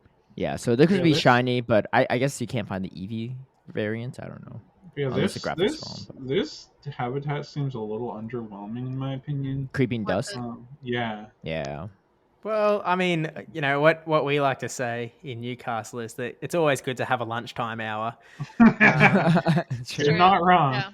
I mean, there are Fair some enough. good shinies that I'll be hunting for. Like, I still Yeah. need the little Phantump and Mm-hmm. and Esper's a what good else one, do like I need? Caleb said. Esper Yeah. I need, yeah, Uh-huh. and yeah. So yeah, But we got there's Darkest some things Night. like that. Yeah, Yeah. and then Well, also the Pikachu with the crown for Creeping Dust is Yeah, it's yeah, true. exclusive to this event. Darkest Night But then has we got Carbink Darkest Night. spawns. That's nice. Carbink, which I feel like everyone already has enough. I wish it really shiny Carbink. That could've been cool. No, don't say everyone. I'm sitting right here. Oh, you don't? I still have a bunch I- of Carbink. I could just like yeah. trade you one day because I'm just sitting on. I'm like a couple Yeah, thousand Wait, XLs in. you I went still to a need couple of regionals, right? Yeah, just. I still need, yeah, but I just don't. I don't catch enough. I don't trade enough. Fair. So I only need, I think, like maybe 40 to 50 XLs or something like that. Okay. So it's not like a huge chunk, but yeah, definitely not Yeah. fully powered up. We're gonna need to update next week to see if you got it or not, because no excuses now. We should have 2 hours of this. Okay. I will say Morlul for dust is nice in this Yep. hour. Ooh, yeah. Also just has a Gligar. shiny. Gligar's a good one, though obviously Mhm. the shadow's usually better, but sometimes a meta call. Having the shiny's nice though. I got a research Buzzwell for a shiny Gligar, I think. This past Really? I weekend. have Yeah. so many shiny Gligars. Yeah. Oh, I only had 2, so it was actually pretty rare for me. But like Polly was actually asked about the trade first, and he didn't have a shiny Gligar, so I was like, "Hey, I got a shiny Gligar I could give you." So I was able to kind of snag up his trade there too. I think I only have one. Well, I had 2, but I evolved one so that I had the whole family. So just one Gligar. Apparently, I have. I don't know if you can see right. Oh, so it looks like 7. Oh my from- gosh. Yeah, that's quite a few. I do really only have want one that left. Amaura though, because gosh, that's a great shiny and just so cute. Yeah. Okay, 3 of my shinies are from GBL rewards. What? Oh. Yeah, You don't even GBL that much. What the heck's going on? I know, but somehow I have 3 shiny That's wild. Gligars from GBL. That's pretty. Yeah, that's pretty nutty. I agree with Kaz though. The shiny Amora is one I'll be hunting for sure. Yeah. And like So Auroras is like good in both Great League and Ultra League. I kind of want to build a Great League Amora at some point. That's like an XL spice pick. Heck Yeah. yeah. It could be kind of fun. yeah, I have one too. That I'm saving for the perfect day. I did build a Great League Tyrant for some special faction. Oh no! It was Tyrant pretty is good better. in one Sylph tournament. I remember. Yeah, it was Yeah. actually pretty good. Or So faction. Yeah. Tyrant is actually better than the evolution in Great League. Yeah. Oh, Well, yeah. definitely in Yeah, Great yeah, League. yeah. Yeah. It doesn't have to be like it's not fully XL level 50, but you do need some XLs, I think. Yeah. I think it depends on the IVs. I think you can build. I think it's sort of like an Azumarill or something where you can build like a non-XL one, but you can also build like a semi-XL Yeah, one. I think I built a sub level 41. I think. Hmm. So they're out there. If you, Well, you 'cause, know, yeah, you you build could up get your them in raids 14, and stuff. 14. Yeah. I remember after I built one, like I hatched 2 hundos, and I was like, well. And then it looks Yeah. like we have raids. Crabrawler too, which has like a newer Oh, shiny, so yeah. that's a good one as well to chase. Mhm. What's it look That's what- like? I think it's got red gloves instead of the blue ones. Oh yeah. Because it's that actually one red released in spots. like an event. Yeah, that one released in an event earlier this year, but like I don't have a shiny yet. I want so, to say it that's was like one I'll be looking Madrid or for. Barcelona or something. Like Yeah, that. yeah, yeah. It was during the Madrid Go Fest, I think. Oh yeah, Or that sounds right. was that what it was? Yeah, I think Yeah, it I was think you're during right. that. So it's kind of like how Ducklo was released for Yeah. the New York one. What This was the was released. Sendai one? What was the Sendai shiny? I don't know. my Let me God. take a look real quick. Sendai shiny. Oh, was it Omolga? Oh, it was Was- Moga. Yeah, it Oh, was yeah, Moga. yeah, Yeah, yeah. yeah. It was Moga. Sure. Yeah, I remember because someone made like a third-party pin with a Moga on it. Right. So each habitat has like one newest shiny because the Dawn Meadow has Ducklet from New York. Shining Day has the Jangmo, which is like brand new for everyone. Yeah. Creeping Dusk has the Emolga, and then Darkest Night has the Crabrawler. Yeah. So Yeah. each one has like one of the newer shinies, which is cool. Yeah. Well, yeah, I think the point of the global is to help everyone that wasn't able to go to an in-person Go Fest kind of catch up or feel, like they didn't miss out on too Yeah. much anything. So yeah, Exactly. we've also got raids in 1 star. We have the 2 costumed Pikachu, and the Jangmo. If you want like a chance at a hundo. Okay, Shundo. please just don't. Like my request to everyone is just don't raid Jangmo. You know we're getting the Com Day next It's year. true. So Yeah, many yeah. people You were just out have to there. wait. You just have to wait 365 days. And then Yeah. Yeah, like that's the thing, right? We've seen a pattern. They're in the now of, wild like, too. That's Yeah, the thing. right. If they weren't in the wild, that'd be a different Yeah. story. But they're in the wild. Right, but like yeah, I know some Listen, people hey, for like listen. past ones like Dino You or have like if you Gibble. have stuff research, went crazy. Gibble, yeah. if you have research that's like asking you to get so many raids done in a certain amount of time, sometimes yeah, those yeah, 1 stars can help, Steve. Yeah, I don't know. You go for it. I'm just saying No, specifically on Steve's just Jangmo. saying like because like, I've seen people that have in the past for like Dino or like Yeah. Gibble or something who at GoFest did like 100, 200 raids trying You to don't get the need to do shiny. that. And then No, it's like, don't if do you it. wait till June, it's going to come out in Community Day, and you're going to catch Yep. like 50 Yeah. shinies anyway. Yeah, Yeah, So just go like, to If NAIC you really next year want, and catch it. yeah, if you really want special, spare your and, wallet. and do the 3 stars. Get you a shiny scarf wearing Umbreon True. or Espeon. Yeah, Yeah, that's actually limited. especially Yeah. if they're not in the wild. But yeah, no, Yeah. I'm calling out I Debbie don't- Pebble for raiding Gumi last year. Don't do it. Did she get a shundo off of it or no? 'Cause Not a shundo. So it's like, Oh what's my the point? God. Just she get wait a till hundo? next June, man. Nah, And nah. then nah. it looks She like was just going for the shiny, which is and like, then it looks like yeah. 5-star raids are just going to be all the Ultra Beasts. So it's like a mixed Yeah. And bag the of Ultra Beasts Crossma. and well, the cross. without Bucephalon, which thankfully, because who really cares about that, right? But Are these going to be like global or are some of these still regional? Because I know like Celesteela is only it's a Southern good question. Hemisphere right now. Oh, It doesn't yeah, I good think point. I think these because none of these are the. Oh wait, no, yeah, that's weird. Well, It because doesn't. I don't know. That's and a good also question. like, well, It and doesn't specify Buzzwole regional, from so right, well, Buzzwole, Formosa, and Xurkitree are normally split into 3 regions, and then Yeah. Celesteela, Kartana are split into 2 regions. I hope that for everyone's sake, it is actually just everyone gets all of them. But I would think be that cool, the I think. way they have it displayed here, I really do think that just for this weekend, it's going to be like a mixed bag of all of these. Yeah. Like Yeah. I hope no so. regionals, but I'm Which is probably prepared why to they be don't have Stack I'm Attacker prepared and to be Bucephalon. wrong. Yeah. Because they're more new, right? So maybe Niantic doesn't want to give Oh, those roll out. But we've already had Yeah. Celesteela and We've already Famos and all all that stuff had for a while. access to all of these like multiple times. So Yeah. yeah, I wouldn't be surprised if just for these 2 days They've they been out just for are almost like Yeah. 2 years. they're like And I have will everything. say, make sure you at least, even if raiding isn't your thing, make sure you at least do a few raids to get to those 10 raids done to finish the timed research and get all of the true. like Great League Yeah. Ultra Beasts. I will say, props to Niantic for changing it, because during the Sinnoh tour, the timed research ended on like Friday night, so you had to do all the raids before Sinnoh tour even started. Isn't that the Which case this time? Still? no, this time it goes through Sunday, I believe. Yeah. I'll Really? double I check that, but I thought for believe the research sure. goes through Sunday, which means you don't have to like No. cram raids. This mine says it lasts for another 1 day and 13 hours, which goes to Friday night my time. Oh, Yeah, you no. are That right. yeah, no. The special research that ends prior to Go Fest weekend. Yeah. Okay, yeah. I was You- mixing up with a timed research because have a to timed do research ends on Yeah. Sunday, but you're right. So The I, Take timed those I'm props wrong. back. So Yeah.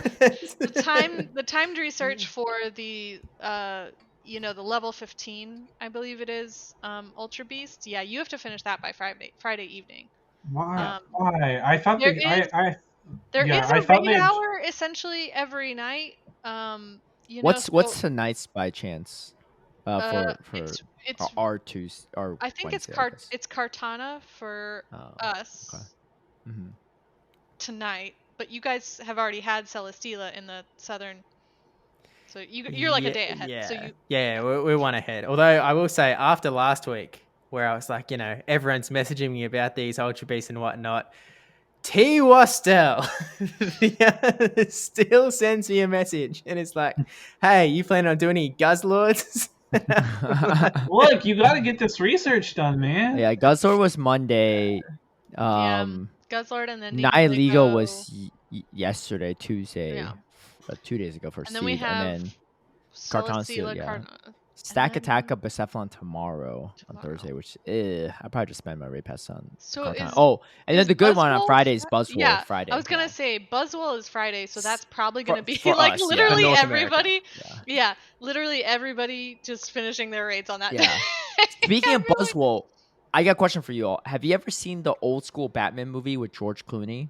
Yes. And Batman and I Robin. think Arnold Schwarzenegger was in it. Yeah. It was the one with Yeah. Poison Ivy as well, right? Yeah. Do you all remember how there was it a was the Tim Burton one, right? Yeah. maybe, yeah. And do you Was remember it? how there was a Bane that was like kind of like Poison Ivy's bodyguard? But it was like just some WWE wrestlers like, all like juiced up and stuff with like the Yeah. greens flowing through him. Isn't the shiny Buzzle look remind you of that? When I saw it, I was like, wait, this looks like the Bane from the old school Batman. He's like Yeah. all juiced up with green and stuff. It's comic But- book accurate, Bane. is Yeah, what yeah, it yeah. is. Yeah, exactly. I'm a Yeah, big I old didn't- comics nerd, so yeah, that's. I wasn't a big fan of what do you call it? The Dark Knight Bane.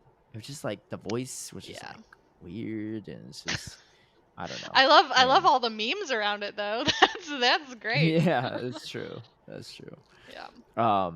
Yeah, another thing about man, that movie had a lot of characters. I mean, Poison Ivy and Yeah. like the Mr. Freeze guy as well. Man, it was a lot going on in that That's one. legitimately one of the greatest Batman movies of all time. It's just the Yeah. entire movie is just Arnold Yeah. Schwarzenegger. Despite with the bat nipples. Yeah, no, that is. I don't even think George Clooney even worked out for the role. Like that was back before like people No. even got jacked for these superheroes. He just He wore didn't like have to. It was built into the suit. yeah, and he just wore like a button up when he Shape. wasn't, so you never even saw him like actually work out much. The only person that worked out was Bane, that WWE wrestler who had like 0 lines. Yeah.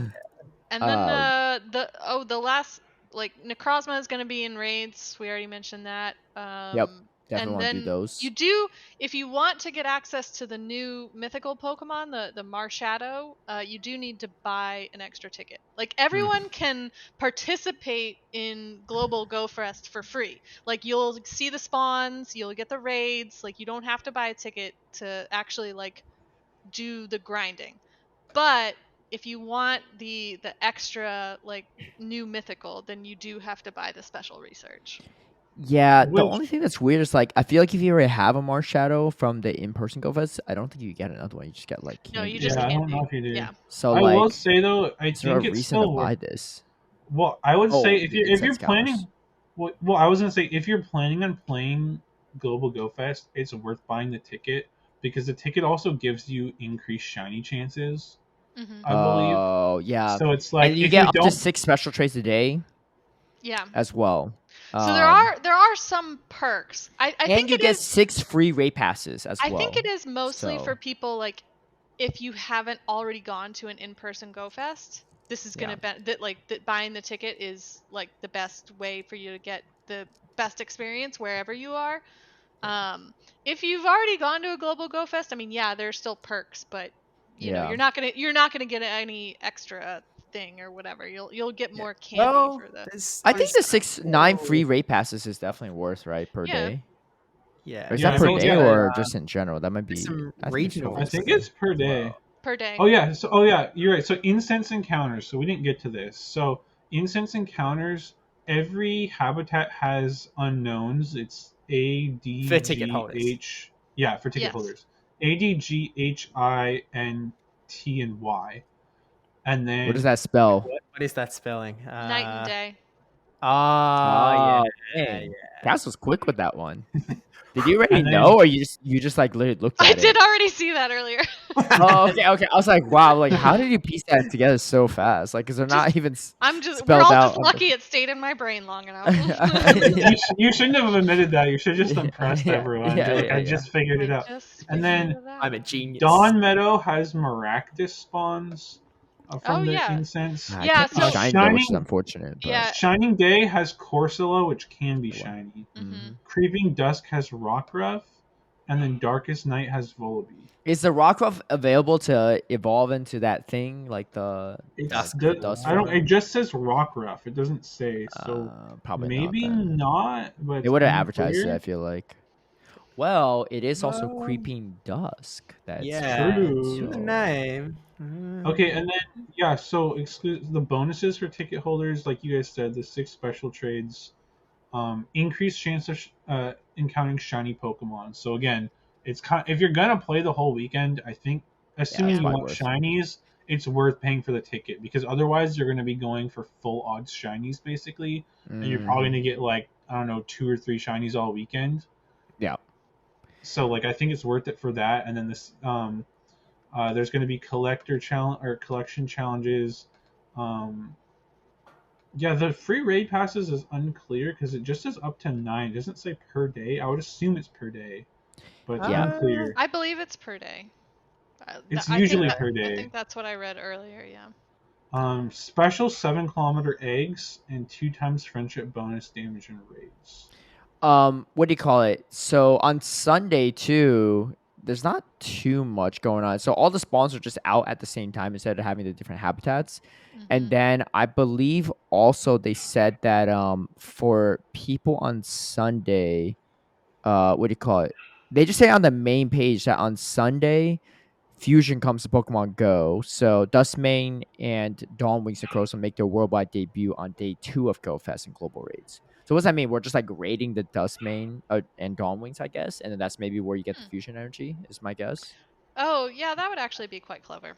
Yeah, because I figured that's because I guess like Necrozma would just be available during raids in general, but on Sundays when they have the fusion form, you have to battle them, which will theoretically be harder, but you get the energy from them, Yeah, which and is my hopefully, guess. again, you'll get enough energy that you could do both fusions on your own.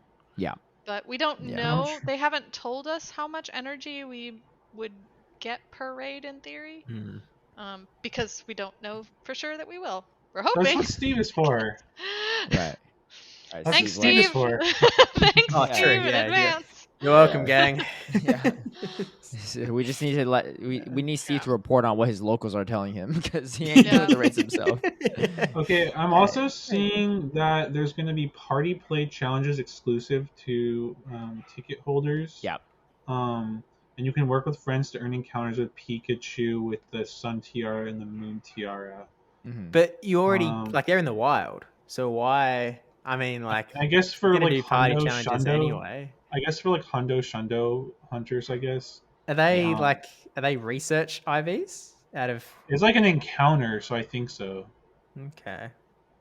And then this also says trainers that walk routes during Go Fest will encounter Ducklet, Emolga, and Crabrawler more frequently. Mm. If you're Oh, hunting so there's a those, benefit to doing the doing routes. Oh my gosh. yeah, Making me do so much stuff, Pokemon Go. I ain't gonna do it all, but Yeah. it's good to know.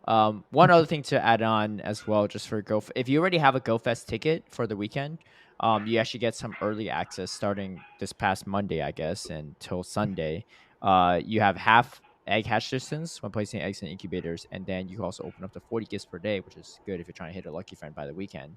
And then an increased chance of encountering shiny Pokemon from 7 kilometer eggs, which 7 kilometer eggs have a bunch of different things in it, mainly the Ducklet, Molga, Crabrawler, Jangmo. Of course, we have the Corsola, Bidoof, Maractus, Volibee, Rockruff, and then and the rarest is Larveston, Rockruff, and Rockruff here can actually evolve in dust form. Did you ever get one, Cass? I remember you messaged me before regional asking if I had one, but I I didn't even have one myself. I thought I had a had bunch, but I was like, wait, yeah, I don't I have any. had some. I was just looking to swap the few that I had. I think I had like Oh, maybe I see, I 3 see. or 4 because they Yeah. were all terrible. Just absolutely Yeah, terrible. yeah, And yeah. then I have I none. did swap some Yeah. with Jingles and still terrible. Okay, well, So here's Uh, another I chance don't have to any of hatch those. them another to swap chance more, maybe. right? Swap more. Yeah. So yeah, that's pretty much the main benefit. So if you're planning on playing this weekend anyway, and hopefully you don't hear this podcast too late, you can just buy a ticket now, so that way you get some benefits. Honestly, Yeah, even just for half hatch egg distance, even if you don't want to hash the 7 kilometers, right. everything Yeah. could be Well, and shiny in that this hatch pool except for the except Maractus. right, which is cool. So having almost everything shiny with increased shiny chances is pretty Yeah, nice. yeah. Mhm. And the Rockruff. Wait, the weird thing about Rockruff is Rockruff's in the second rarity tier and the highest rarity tier. Well, because it's the two different kinds. Yeah. Yeah, one that can be a dusk The form okay. and I just one saw that the asterisk. yeah, and one that can't. Good call. Good call. Yeah, yeah, yeah. Yeah, you see, there's that Uh, like, yeah, I think there's a little icon or a little something. yeah, Yeah, yeah, yeah. So the one is like the regular Rockruff, and then one is the special yeah, one that evolves into Yeah. the one form. yeah. Good to know.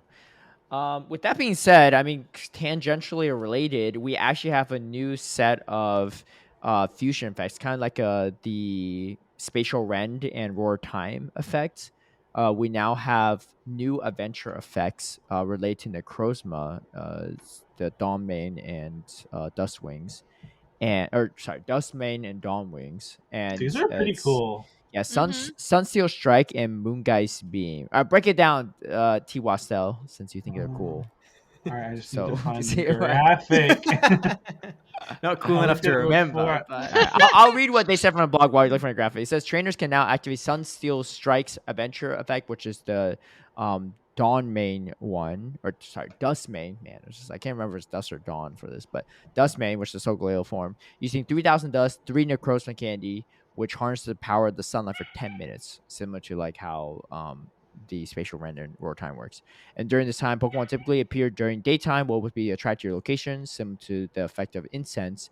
Pokemon can only evolve during daytime, will be able to evolve at any time during this adventure effect is active, which is like, how many of these can you only evolve during daytime? It's like probably like Yeah, Well, the Tyrunt, like we I were have just a talking list. about. Yeah, so Tyrant, yeah. yeah, so for daytime, is Eevee for the Espeon. Hmm. You have the Hisuian Sneasel and the Sneasler. You don't have to Tyrunt. walk the EV at all. No, I you mean, I still think no, do. you do, but it's just you can evolve it at Oh. night with the effect. Dude, I ain't gonna risk that. I'm just gonna wait till the morning to evolve it. I I don't need to use the Espeon that badly in GBL to need Hey, it right hey, away. I Here's will the thing. say this has come in handy because, or would be handy because I remember there was one time for factions where I don't remember, I think like Polly or someone needed scrims and their opponent had like an Aurorus on their team and I hadn't evolved one yet. And Aurorus is like a nighttime evolution, but it was still Oh. daytime for me. So I was like, dude, I can't scrim you now, like maybe in a couple hours. Yeah. Another one, like going into, I think it was Melbourne regionals. Debbie Pebble was going to run an Umbreon, and she'd like just that day or something caught like a really high rank one. And so Okay. we were like standing there the day before, and she was just like, she was just waiting for it to be nighttime so she could eventually evolve it. And the sun, it was in the middle of our summer, so it was like the sun went down really late. So it was like 8 Oh, p.m. and she still couldn't evolve it. And she was like, I've got to do Team Rego at some point. I've got to. Gosh. Oh, So, true. Well, could she like check to see what CP would power up to at yeah, least, so she she could should be able actually? to yeah, figure she out could the have like, CP and HP and stuff. calci But IV'd yeah, it or whatever, but yeah. Yeah. couldn't forget to evolve it either. Because if she forgot and then it became the next Oh day, then no. it's like, True. True, true. So, Yeah, having so the ability to sort of, turn this thing on, Yeah. like I can see the panic benefit. I see. I see. Moonguy's yeah, beam is so pretty much the same thing except on the other form, right? yeah, for With nighttime yeah, stuff. Yeah, nighttime. so Yeah. yeah, so the daytime ones we also have the rock ref for the what is it? Midday I don't form. know, midday form. Uh-huh. Young Goose, Fomantis, and the what's the middle one of the like Solgaleo line called? Uh, So Cosmoem or Meowm. Cosmoem or whatever. Meowm. Cosmon? I Yeah, don't know yeah. what's. To evolve I think it's Cosmoem or something like that. To evolve that, it has to be day or night depending which one. Oh, okay, okay. So those are That's the Well, daytime ones. hopefully you don't, need to evolve one so that you can use the special move. yeah, yeah. I was like, So, but weird here's situation there. here's my thing about this though, because you have to have done the fusion, right? Yeah. Does the Yeah. fusion have to be active for you to activate this like move? I would imagine Yeah, Yeah. so. yeah, But because but the fusion is permanent, right? Unless you want Oh, to unbind it. but Yeah, can there's no you? time on it. Yeah, but can you So do? like Can my you guess have? is like let's say if you make a Dawn Wings Yeah. or a Dust Mane, you probably once you make it, you're probably never going to touch it again. Like after you power it up or use it. Like there's no real reason to separate them. So Yeah. it'll be like if you just have like a Dialga origin or Palkia origin, you just But like go to your inventory and can just you press on have it. them at the same time? Can you have them fused at the same time? yeah, I Yes, I believe think so. so. You just Okay. need two. You need two Necrozmas, Yeah, right? yeah. You Yeah. need one Necrozma to fuse for one and one Yeah, to fuse for the exactly. other. I mean, the Okay. one reason that you might Alright. unfuse it is, I guess, if you only had one hundo, assuming it's not too much like energy to fuse, you might just like fuse it and unfuse it as you need. Yeah, But, like, I just don't think Yeah. anyone knows how much it costs to refuse the right, game because most people right. I haven't mean, unfused it. we'll figure it out after GoFest because I'm Yeah, sure yeah. someone will do it for science. Yeah, or I Yeah. mean, big raiders probably just have a ton of energy anyway. For so, sure. But so yeah. those are the daytime ones, and then the nighttime ones is Eevee for Umbreon, Amora, Rockruff for the other form, the Cosmoem for Lunala, and the big one is you can evolve Ursaring into Ursaluna, Mm. which When it's normally you not have to. when it's not a full moon?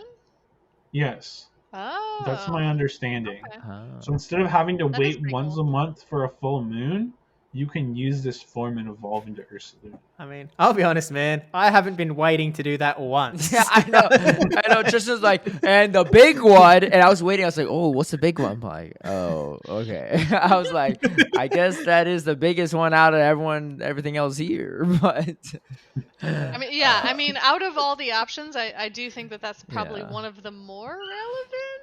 And then on top of the evolution thing, both of the things act almost like an incense.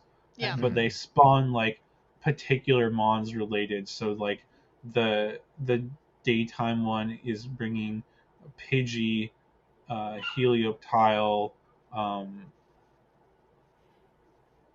Solrock, Alolan Executor.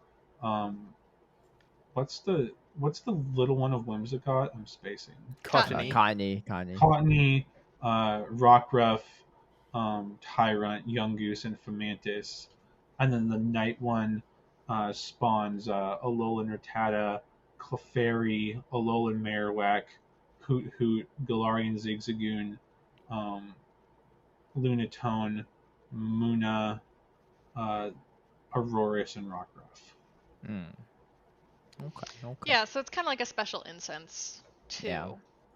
Special incense that costs 3,000 dust and Yeah, I probably won't use it too much, but you never know. I mean, Yeah, I've only it's used not the something that spatial you're- rend like once, but yeah, that's it's about not it something too, that you're so. gonna use like every day, but neither Yeah. is the spatial rend or Yeah. Roar Tiny. I know Time someone either, that used I think Spatial Rend like nonstop for the entirety of New York Go Fest, they said.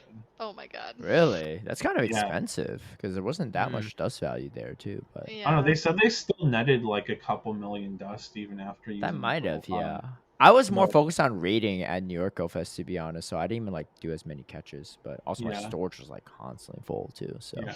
that didn't help. No, I'm but- still trying to delete stuff for global this weekend. Yeah. Apparently there might have been a post made by Niantic announcing increased storage that then Yeah. got removed. So Oh, really? I don't know if like it's still coming or that was like a total mistake or what. But Hmm. I'm I crossing my figure- fingers. They usually do before Global Go Fest, so I mean, I suspect nice. that it'll be a late announcement. Like, hey, If here's they here's put the 50 more tweet spaces. out, like even if they accidentally hit the post button early, I'm going to assume that they put the tweet out. It wasn't ready in game yet, and so then they had to roll it back, and they'll Yeah. post it when it's. No, I actually think so ready. too. Yeah. It's like, no one wrote the entire tweet by accident. I hope it's Oh, I like a didn't see lot it. too. Like I hope it's not just like 50 extra It was storage. 500. It was 500. 500? Oh, that's good. That's respectable. And it's 500 item space and 500 Pokemon storage. Wow, I do So need both that. are going up. that would be Um, impressive. But yeah, I was. We'll have to wait and see, I guess. The funny thing though is I saw it from what's that account? Pogo Central was Oh the my one that gosh, tweeted I it. hate that account. I hate And that account. I was like, so I roasting saw them. it and then I was like skeptical because they were the only ones I saw that posted it. Yeah. And then I go into my app and tried to increase it and you couldn't. And I was like, oh no. It's on brand for them. What's the Um, beef with this account? I don't know. they just be posting like misinformation all the time. For What was the thing they posted about Zygarde cells or something that everyone was? Yeah. What was it, Caleb? Yeah, they were saying like you get like 15 Zygarde cells or something because some random like TikToker said that you could, and it's like, and people were like, this doesn't work, and they're like, oh well, we didn't know. That's why we asked if you all can do it. I was like, don't post this then. Do your own research. Like, how could you call yourself a news source and then just post a bunch of random like garbage and stuff? But Yeah, they posted it was like apparently you can get 15 cells a day. Can anyone confirm? yeah, But like I'm like, what do you- the way it was worded, it was like a Can whole long anyone post. confirm? It was like a whole long Other post than us. saying like here's all the things, and then there's one line at the end like can anyone confirm? And so it was like very like misleading because I think a lot of people took it at face value. Mm-hmm. Yeah. Also, just like, how about you confirm first before you post it? Yeah, exactly. Just go do a route. Anyway, we have a tease as well too. This sounds like something that Pogo Central would definitely post about. But it's Instead, it was they're the official Pokemon Go app account. yeah. So it was like a happy 8th anniversary like post from Pokemon Go, but it teases Gigantamax Pokemon. Or Yeah, is it's it got not Dynamax? Is it Dynamax or Gigantamax? Dynamax. I I Or don't really, I Gigantamax, don't yeah. really know what the difference is, but They're like Well, both related mechanics, I think. yeah, okay. they're both very similar. But yeah, we've got War Turtle in the background A of this giant image. war turtle, which is like Giant War so goofy Turtle. looking but scary Oh, at the one same of my time. it's one I of my will, yeah. favorite So designs. I will say that take these teasers with a grain of salt, Yep. because Hmm. in the past years, there's been like Mimikyu has been in 2 of those. Like we still don't Yeah. have Yeah. Mimikyu in the game. Mega Yeah. Mewtwo. I saw Joe Merrick post about that. Yeah. I feel I like was just Yeah, looking for that tweet. I feel like these images that they share, I mean, it's kind of like inspirational, right? It's like this is what we are striving for. Like these are some of Mhm. the things that we're like looking at, working on that are in like the workspace, but don't expect to have Dynamax or Gigantamax Pokemon like in Pokemon Go anytime soon. Yeah.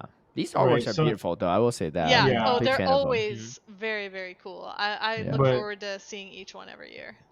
but yeah. So again, grain of salt, because I think, yeah, Joe Merrick tweeted out, and it was like every year he pointed out a couple Pokemon or things that were shown in the Yeah. artwork that are still not out or were Hmm. Yeah. released like a year or two later. But it does. There's a Dude, possibility that they it teased could be Mega Mewtwo coming. for 2 years straight and still haven't brought it. Yeah, still not in the game. Well, there is Yeah. So like this on could end of be this like month. the There's ultimate a tease, and they're just like messing with us. But I it could don't also I don't be know that about it's it's so coming. big, right? I don't know about that one, but I mean that'd be crazy if they're teasing. I mean, they couldn't really make Dynamax any smaller, I guess, because it's supposed to be big, but Yeah. that'd be wild if that one's not Does around. But anyone know how that mechanic works in the main series games? Like, I do not. It's kind of like Mega Evolution. Like you can do it once per battle. yeah. Mm. And it only lasts for, I'm not sure if it lasts for a certain number of turns or Yeah, it just 3 lasts for turns. the, yeah, 3 turns. So and yeah, you can only do it once. It lasts 3 turns, and you can't do it like once those 3 turns are up, you can't do it like on another Pokemon, on the same Pokemon, like again for the duration of the battle. okay, Mm. So, and much like Mega Evolution, it's just like the Pokemon gets stronger, gets maybe some. I'm not sure if like any of the typings actually change, but it might gain some new ability or like a new attack or something like that. It works different ways for different Pokemon, and yeah, Gigantamax and Dynamax are like 2 different things. So I don't know if they'll try and incorporate like. I can't even begin to guess how they would incorporate that into Go. Like if you'd be yeah, able to do it for. I don't know the specifics, but if I believe that between Gigantamax and Dynamax, I think one of them, like any Pokemon can do it, and the other one there's a limited set of Pokemon that are able to do it. I think Okay. But other anyone than can that, Dynamax.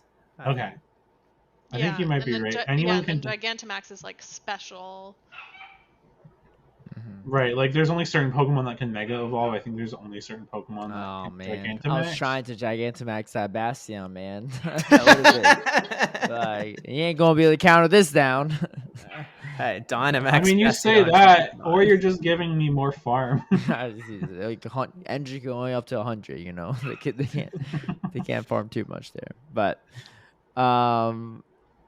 yeah. So we'll see how that one goes. But it is an interesting tease for potentially future mechanics. Anyway, let's hop on over to Kaz's corner. I'm ready. I'm ready to win this week. Oh, are you? Yeah. Well, in a move that surprises no one, I have continued with birds, but we are Okay. still staying in Alola for the time being. So Okay. for this batch of trivia for Kaz's corner, why does Oricorio have 4 different forms? Okay, like I feel like there's only one answer here, right? Like, I so mean, how I do, how think do so we? too.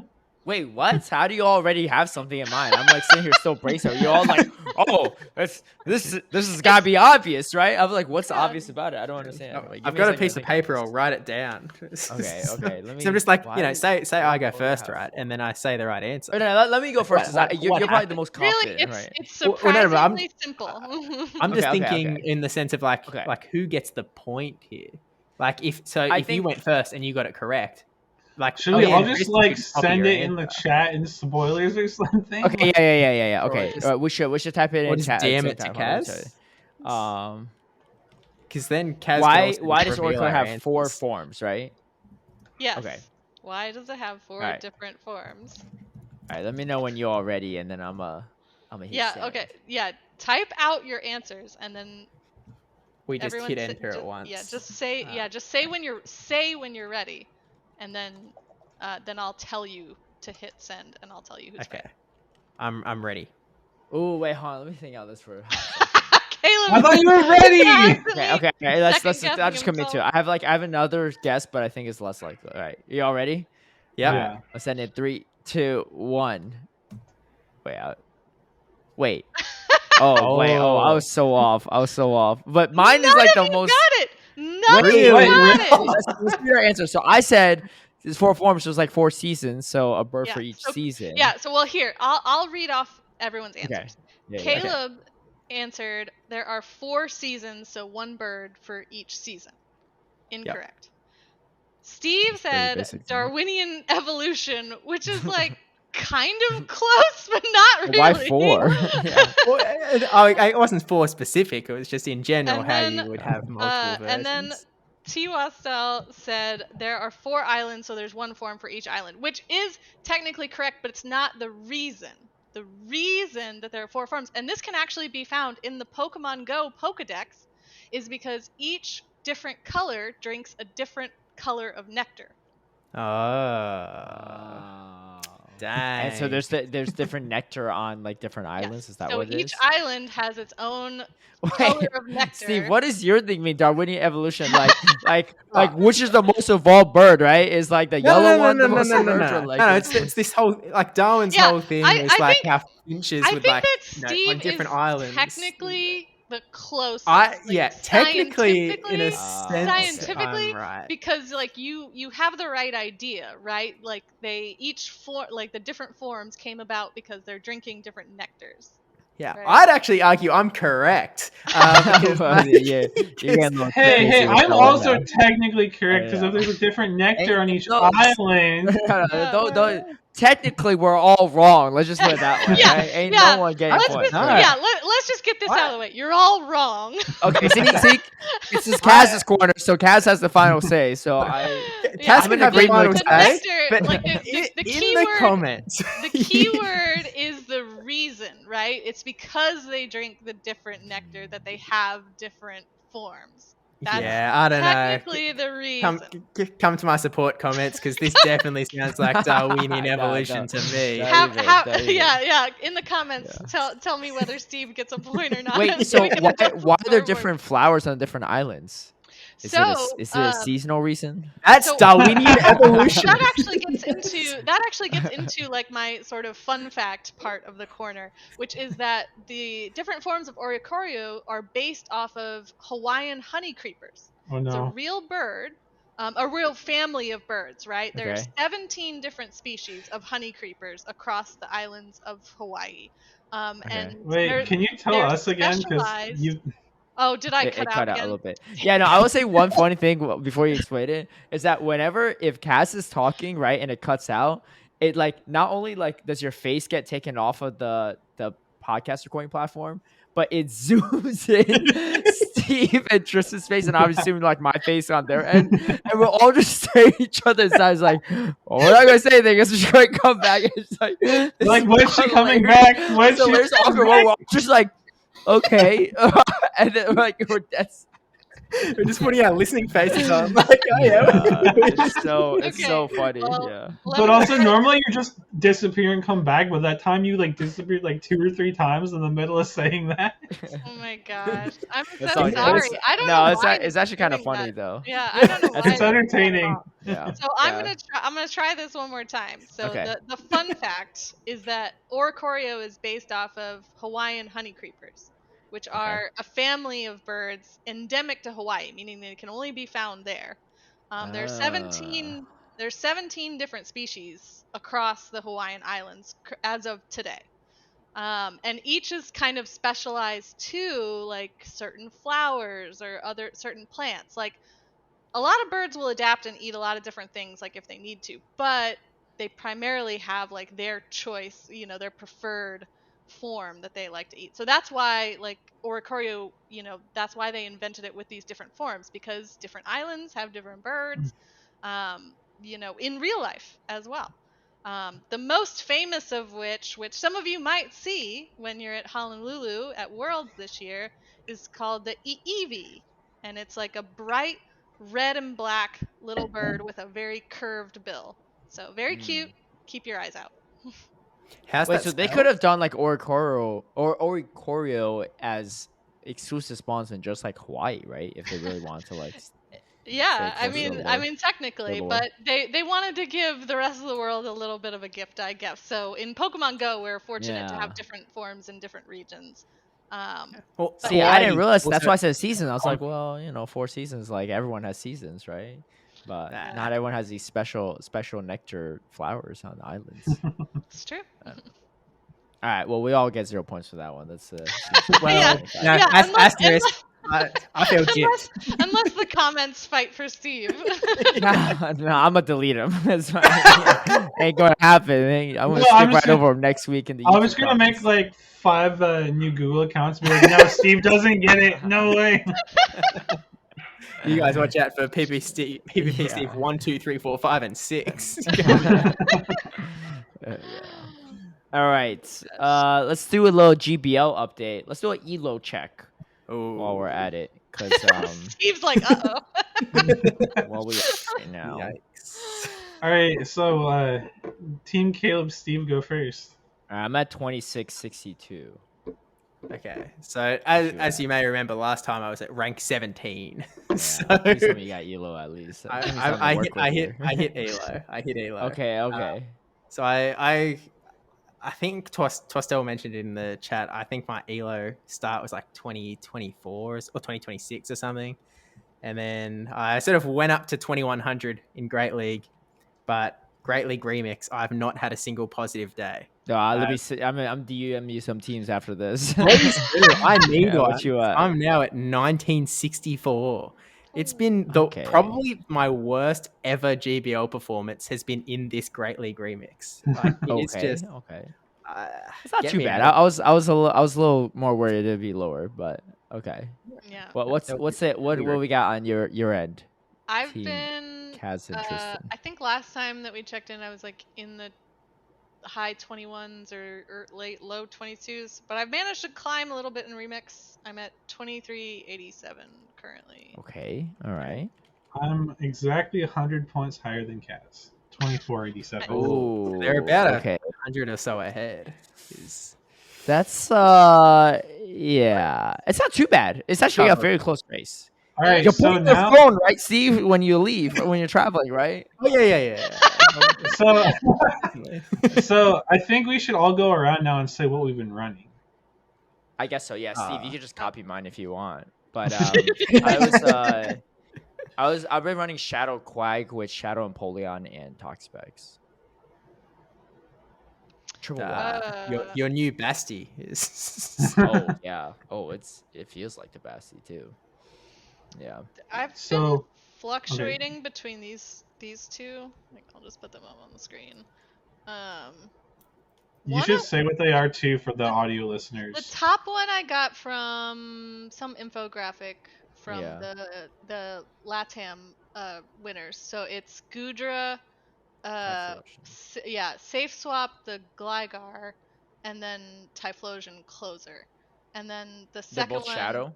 No. It's Oh wait, no, you don't. Use I was Shadow. about to ask. I was about to ask, and then I realized. I realized like midway through the sentence. And then, okay. And then the other one that I think I've been using far more often, that I think is a little bit more flexible, is Lead Galvantula, Safe Swap Jellicent, and a Ferrothorn Closer. So. That's a pretty solid team. That second one makes like a lot of sense too. Yeah, I've liked that one a lot. That's the one that I've been using way more often, like lately. That I've been maybe steal that team to Steal, climb steal with. that. Steal that Galvanian shell, Steve. It'll I wanna be stop better. working immediately. That's what happens to me. Now that I've said it out loud, it's gonna stop working. Wait, what do you forever. do? Well, I guess there's not a lot of fire types, right? But if you face a fire type, then you just stay in with the Galvanian shell. I If assume. if it's a fire type lead, then yeah, unfortunately, I just Yeah. stay in and then swap to Jellicent, because if I swap to Jellicent, I'll have no answers later. There's So not that many fire types, right? What is it? There's Is I'm just running a Jellicent even fire around? type. Oh, I'm you are? running a fire type. Oh, okay, okay. Yeah, what you So, running, Tristan? Maybe so maybe more people should run Tristan's team too to kind of you're handicap your own teammate here with your team. So I was actually running the same team in Open Great League and realized it was eligible for remix. Someone posted it like week 1 of the season, and I was like, oh, that looks fun. It's Shadow Typhlosion lead with Double Dragon in the back, Guzzlord and Gudra. mm. Oh. So it was Wait, doing. what do you do? What do you do with freaking Carbink? Lose. I actually beat like 2 Carbinks last night. What? How? I mean, I guess It- it's not like okay, well, impossible, but it's like hard. I just like you the- have to have so many Aquatails from Gudra, like that. yeah, it's not great. Let me tell you.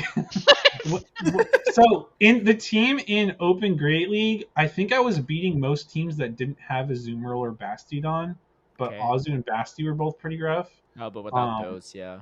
And I was like, oh, without those, Carbink is obviously really rough, but I haven't seen a ton of them. I still don't know how I It's beat true. 2 Carbinks last night. And then the thing that's actually the biggest pain for me is Poliwrath. And everyone's running Poliwrath right now, I there's a lot of swear. Poliwrath. Poliwrath Yeah. is pretty tough. There's still some counterplay because of like the double Thunder Punchers if you can like get energy and stuff, but like it's just a pain because it resists fire, it has the counter damage, the icy wind and stuff. So like Yeah. it's not the best team. I Yeah. might try to find something else, but I just haven't felt like finding something else. But like it's been pretty fun, I'll say. Mhm. And yeah, again, I somehow beat 2 Carbink teams last night. I literally don't know how. And I've also beat like some Mantine teams though with double Thunder Punch. The Mantine isn't as bad, and like Guzzlord is decent into the Mantine too. But yeah, that's what I've been running. All right, Steve, what are you struggling with here? Yeah. So I think at the start I was running a Gudra Typhlosion team, and like it actually started off pretty decent. Actually, it's what got me to 2100. It might have been the same team as Kaz actually, but it got me to 2100, and then like I went like 10 straight sets of just seemingly 10 straight sets or 10 straight battles? Oh, yeah. 10 straight sets, actually. Oh, yeah, wow. of going negative. Oh, he been Of just PvPing. like- Okay. So it's just like, oh, okay, what is going on here? Like, I need to change this team up. So then I've ended up using a team that Axon posted like 3 days ago.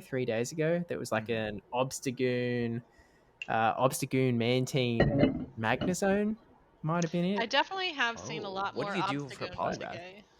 Poliwraths, I've actually not done too bad against Poliwrath. Like just between Well, in the Mantine having the flying and then Magnezone being able to sort of cover it a little bit. It's not. I think I probably beat more Poliwrath teams than I lose against. Really? A lot of Poliwrath is in the back too. But I've seen a lot of Charm A9 lead with Poliwrath. Yeah. Which I've seen a lot of Poliwrath in the lead actually. Okay. Oh, I don't think I've seen a single one in the lead actually. Because I have a Quagsire in the lead with Empoleon on the back, so I have to stay in if I run to Poliwrath. I don't think I've seen a single Poliwrath. Crazy enough. Are you running Aquatil Stone Edge or are you running Mud Bomb? Aquatil Stone Edge. I just feel sack like the Quagsire if I face one. I saw more Poliwrath in the lead earlier in the remix meta, but the past 2 days I've seen like a ton of Deoxys and the Obstagoon in the lead. Yep. Like counter users that aren't fighters in the lead. It has been It's a pretty really good meta. prevalent today and yesterday, I think. It's a pretty good meta, but how the heck is Gligar not banned? Yeah, I have no idea. I don't know. Like someone honestly, explain to I'm me. okay that's not because it makes the meta like kind of interesting, but I also don't know why it's not banned. That makes no sense. It makes it interesting, but also at the same time, it's like I thought the point of this is like to see things that aren't like the most used show up, and I'm just like, wow, 25 I more was Glygars, just what I yeah. wanted to I see. was really surprised to still see Gligar and Poliwrath actually like in the remix meta because I feel like both of them last over the course of last season were so prevalent. I don't know. Yeah. It's just I don't know. Like I thought I knew how they were getting their metrics, and now I don't know. I don't know either. We'll see how it goes. Okay. Well, that being said, the race is kind of close. We have about like 20 days left. So I'm I need to DM Steve more. Is the more of the story.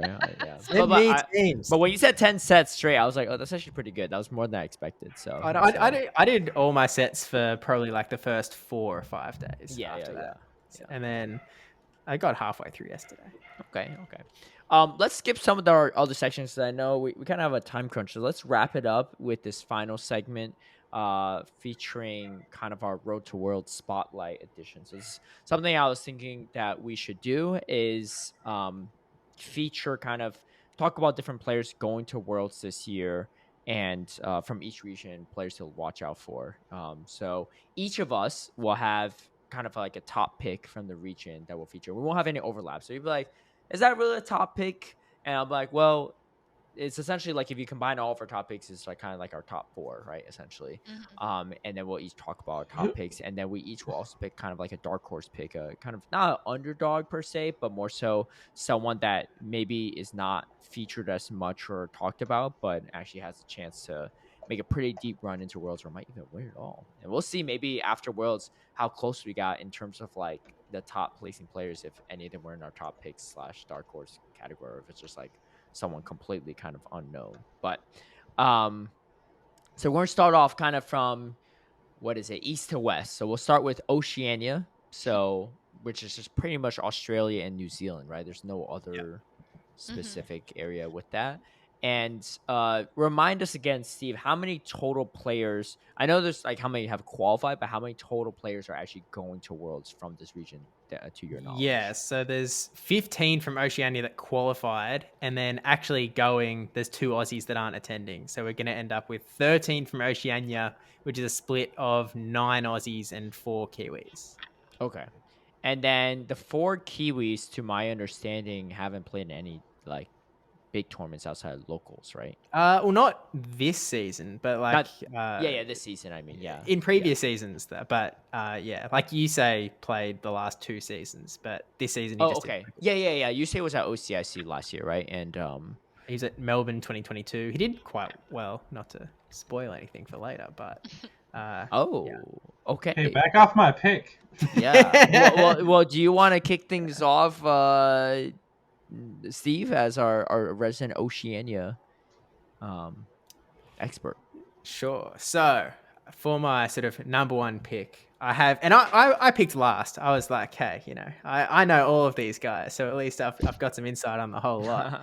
But left for slim pickings was the one and only. Let's do top pick. Everyone's top pick first, and then we'll talk about everyone's dark horse pick. Yeah, sure. So I picked the one and only Rick Flareon, who is at the top of the Oceanic Championship point leaderboard. He just won the Perth Regional Championship. He also won the 2022 Melbourne Regional Championship, and quite frankly, is just one of the is always in the conversation as one of the best 3 in Australia.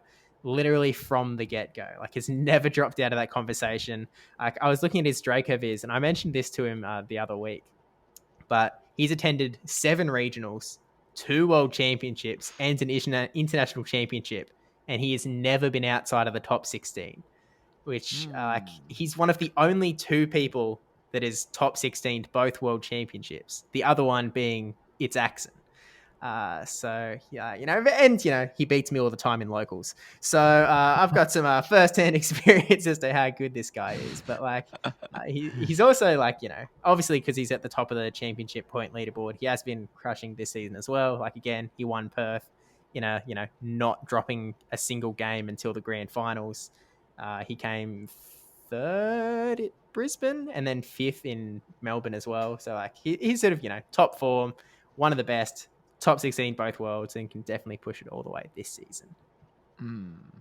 Okay, that's a strong pick right there. What about you, Tiwastel? What was your top pick? My top pick was hard to not go with him, Jakobrovich. He's got Someone had to. quite the Oh man, resume. yeah. I Tiwastel mean, just hopped on that bandwagon like everyone else. I'm he's just the kidding. I'm just only kidding. Yeah, OCI. I know He's the he's good. only He's good. OCIC champion, Uh-huh. um, Ever and in he was history. the yes ever in history, and he was the first player to win two regionals in a season. Mm-hmm. Okay. Just barely beating out Deanbug by a few Yeah. hours. Yeah. But there's not many players that have won two regionals in a season, and then he's got that first place OCIC to back it up. Also got 33rd at Worlds last year, and is going to be a force to be reckoned with at Worlds, I think. Okay. Yeah, I think his like worst performance was pretty much Worlds last year, but he's kind of on a roll these days too. So Yeah, he got ninth at Melbourne in 22, and then yeah, first at OCIC, 33rd at Worlds, first at Brisbane, first at Melbourne. yeah, I mean, ever since his OCIC win, he's been kind of like crushing it, right? So, um, Exactly. pretty impressive. He had like what 98% win rate or something at OCIC. He lost one game, which is kind of crazy. 96. 96, yeah. He lost to a Pidgeot, but Yeah. I know that bird. All right, who's your top pick, Kaz? So for my top pick, I'm going with writer and editor for GoHub, Avrip. He Okay. was actually at Worlds last year as well, came in ninth, so solid placement there. Only has been to two regionals this season, Melbourne and Perth, but top cut in Melbourne with number 4, and still really close to the top with number 7 at Perth. He used the same team both times too, which is, just goes to show how well he knows those Pokemon. Mm-hmm. So, he's a well-known player. He's pretty consistently like strong in his placements, and yeah, I think he could make a really deep run at this Worlds as well. He I was think the highest finishing Aussie at Worlds Mhm. last year, right? yeah, and I think he qualified for Worlds all 3 years, right? Yeah. Prior to this. Three, Yeah, So, this three is times. London, yeah. There's only a small handful of people that've done that. I think just 3 from There's Aussies. 3 from Aussie. Yeah. Rick Flareon, Valiant Vish, and then Avrip at the Yeah. trio. Oh, no one picked Vish, huh? Interesting. Well, I didn't pick Vish because I picked first, but because I thought Vish was going to get snagged up. But my top pick's actually Rocket Claire, who's actually been playing pretty good. Well, starting off with OCIC last For the year. record, I really wanted to pick Claire first, but Caleb beat me to it in the text. For the record, is I picked it first, right? So it is what happened. Let the record show. Yeah. The record shows is that she's my pick. Anyway, so last season at OCIC, she actually beat Valiant Vish on the winner's side. I remember seeing that in the bracket, and then she lost to Bodes in round 5, and then lost to Vish right after in the rematch. But still, losing to Vish after also beating him, no easy feat. And then this season, kind of been just crushing it. 3rd place in Melbourne. Lost to triple crits both times, but beat a whole bunch of other people. Pretty much went 6-2, losing just to triple crit. And I was looking at the teams, and I was like, how did she lose to triple crit both times? But the charger book actually looked really strong for him because it had play into everything. Positive or neutral matchups and everything except for the Gligar. So if she didn't get the Gligar on that charge book, it was kind of annoying. So might have been a slight team comp difference as well. But in that process, beat Fish on Heater, Worlds qualifier last year, beat Anacorn, Coriander the Clown as well. Beat Valiant Vish. So we talked about Valiant Vish being a 3 times world qualifier, 4 times now actually. But wait, no, Oh, 3 three, times. three. 3 times. Yeah, Three sorry, inclusive. Sorry, I'm getting like confused with the years. And then also beat Avrip at that one to take a placement over Avrip at Melbourne. And then the only other tournament she played in regional or higher tournament wise was Perth, and she also got 3rd there. Lost to Fish on Heater round 1, but again, previous Worlds qualifier, very good. They got a little rematch there, and then went on a straight 6 straight matches of 2-0s, which is crazy. So just went 12-0 after that.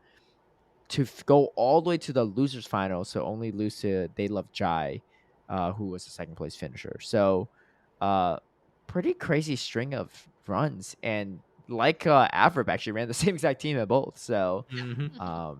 she's also got that best buddy Lickitung, which could be like, as Adib calls it, the God spread Lickitung, where it's like the best buddy like rank one. I don't know if that's the case Yeah. or not, but it's she got that best buddy Lickitung. So it'll be her first time going to Worlds, but based on her history of performances in Oceania, definitely someone I wouldn't sleep on. Okay, so those are our top picks, and let's talk about our dark horse picks too for the maybe some less familiar names that people have.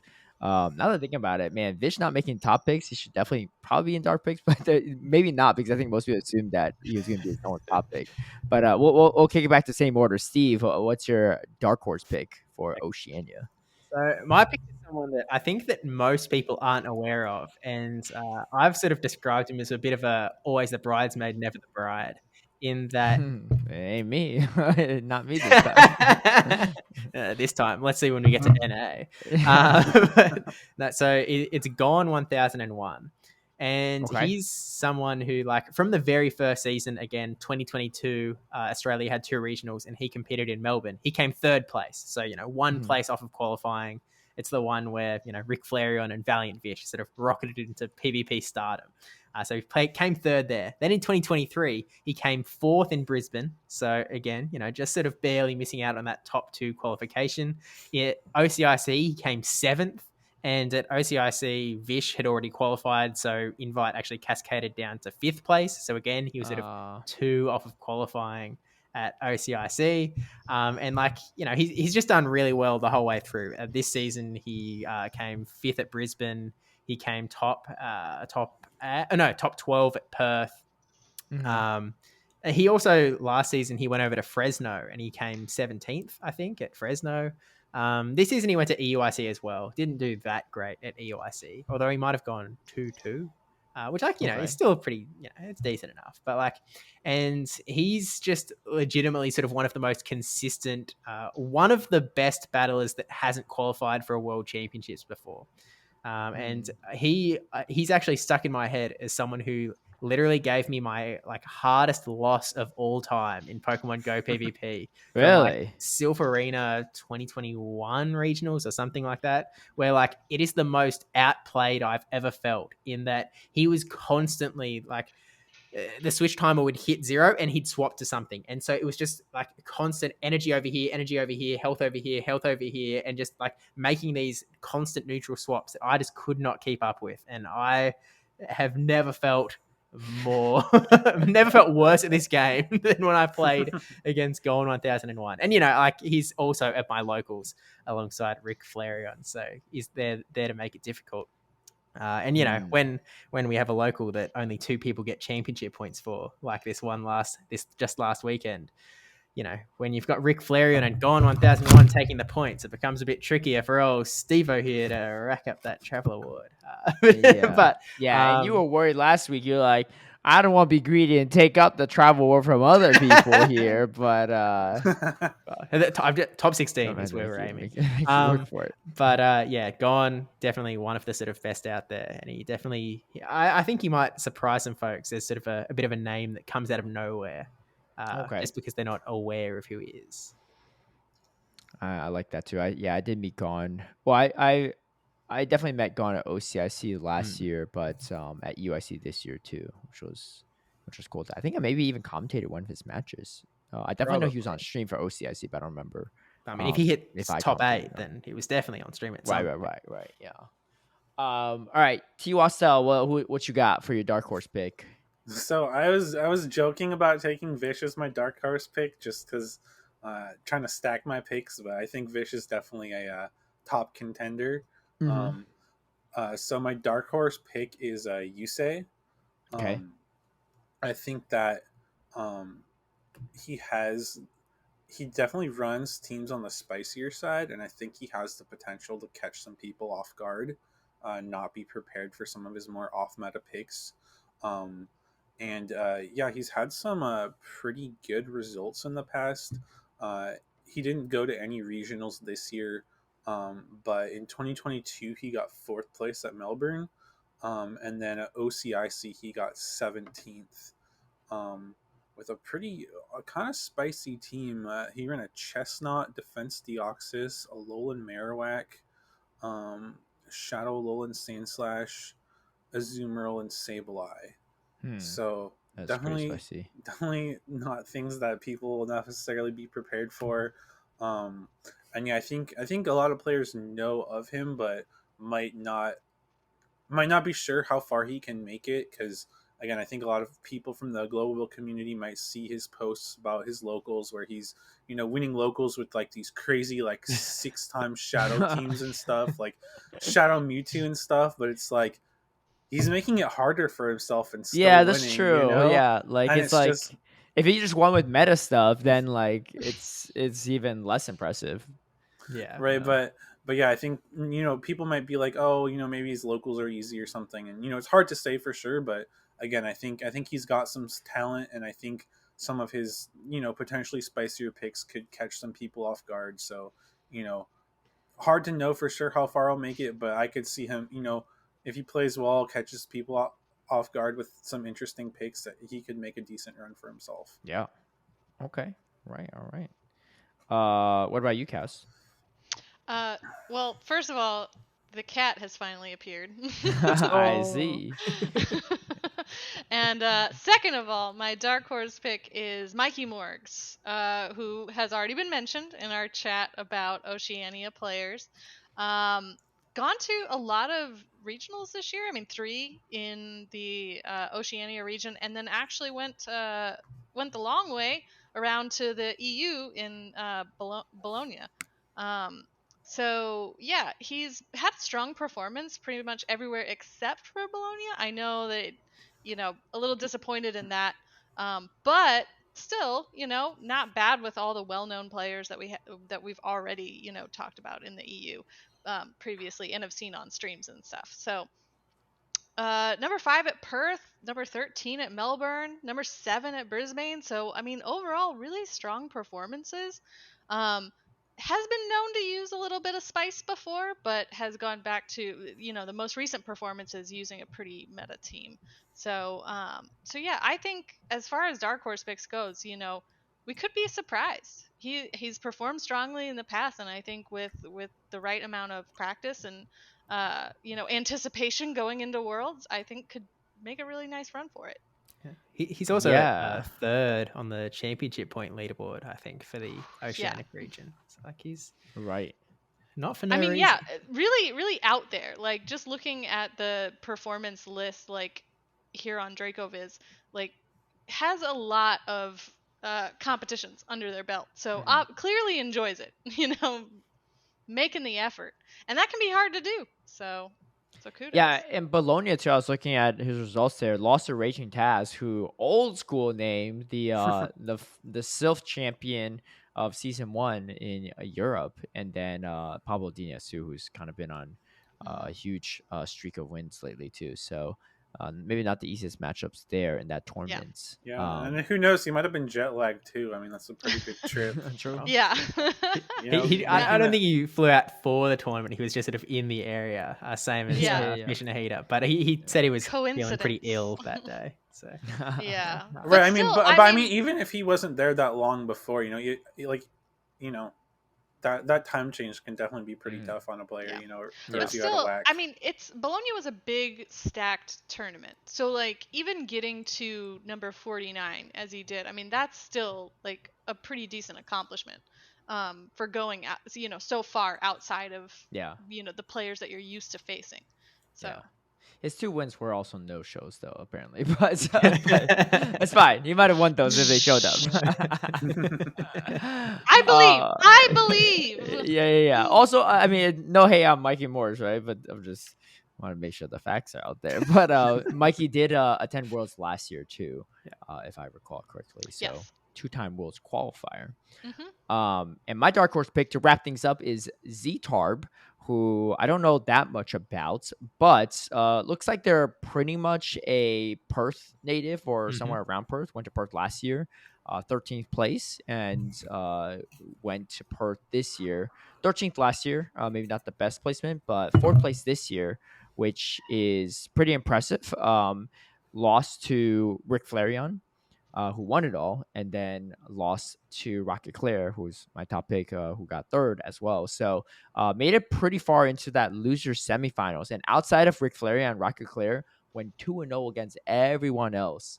Was also running a Claude Sire, and the whole team that Zetar brand was pretty weak to Altaria, and somehow out of their 6 matches faced 5 Altarias. So able to dance around that weakness pretty well in a lot of these, and also beat Mikey Mork.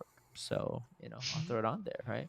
Anytime my people beat Why a are dark your horse, picks their top always picks. beating my picks? I don't know. It just happened to be that way. Why you gotta keep? Why you gotta I keep picked bringing it first. up? You He counted picked yourself. first. I picked first. Yeah, you picked after me. Kaz RPS'd herself. Yeah. You knew I was leading Bastion. Why did you Dang. go AB a week to it?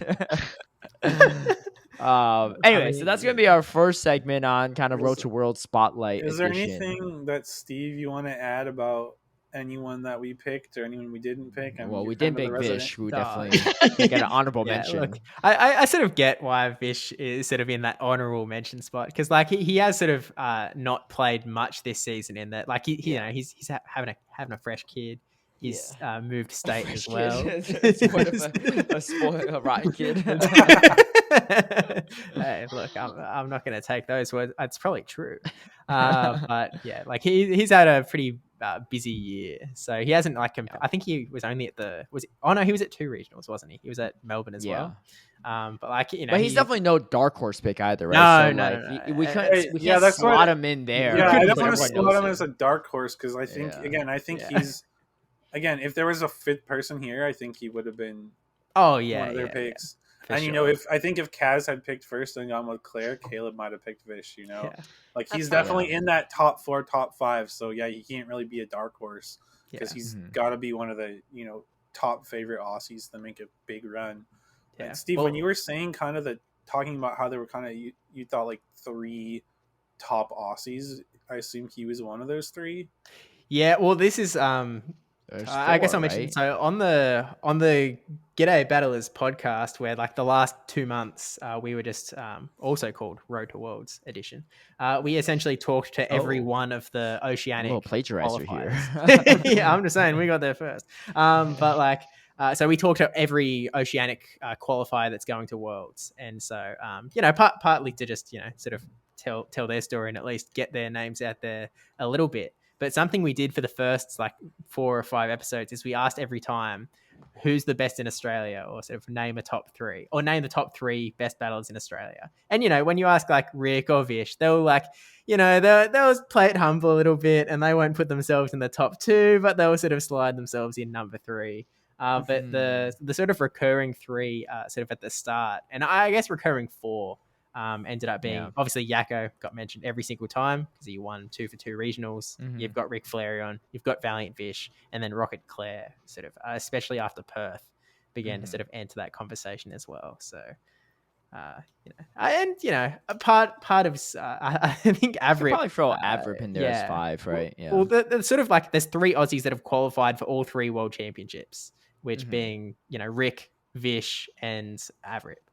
So there's definitely a bit of a battle going on for those top slots, but we'll see in about a month's time. Honolulu. I'm excited to see. Just talking about this, I'm really excited to see how these battlers perform. Now think about it at Worlds. There's just something different about Worlds. I mean, obviously regionals is exciting hype, but like every match of Worlds is like something pretty epic too. So yeah, definitely.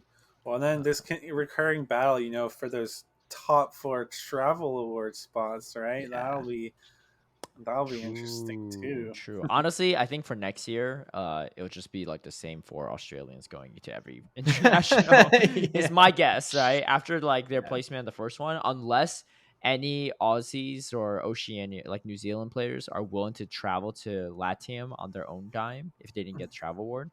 I think you need to do that to contest any of the other 4 for the future ones, because the travel award is from the previous international. Right, but I mean, included. they could skip LAIC and go to EUIC to compete for the NAIC travel. True. Yeah, right? Yeah, You're yeah, right. yeah. Yeah, that's fair. That's fair. Although I will say, no, go go ahead. on, Steve.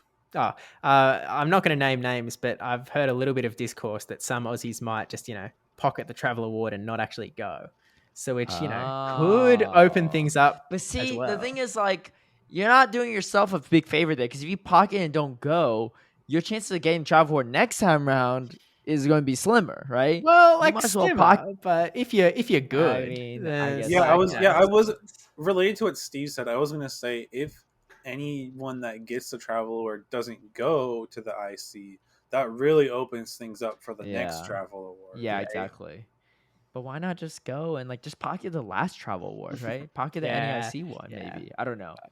I mean, I guess like if they're confident they can perform well, I guess it depends on the regional schedule, right? Because if it wrecks regional, but like imagine if you don't perform well at the regional, then I don't know. Yeah. Well, we Anyway, we still you don't all know do the you. You know, schedule. I don't know who's speculating this stuff, but hey, man, why not just win more money? Like you get paid to go there. You go there and you can win more prize money as well. Like, Yeah. and then you lock in your spot for next Right. time. Like that Yeah, I sounds like mean, a I don't. win-win-win, right? Yeah, I mean, I don't know what people's time is like. Obviously, Yeah, traveling that's for true. ICs in Yeah. general is a pretty big time Mhm. commitment, and That's true. especially traveling from Australia, the Yeah. travel itself is like a full day, and then you Yeah. got to block out like probably 4 or 5 days just for Well, the IC. Honestly, the Um, leave is what was a pretty big part of that Yeah. conversation as well. It's like, so I understand like time commitments is probably the biggest Yeah. constraint there.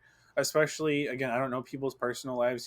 If any of them have kids, leaving the significant other with kids for like a whole week is definitely a strain too. So like, I get the time aspect for sure, but like, it would be cool to see them try to make that push just to because you guys again,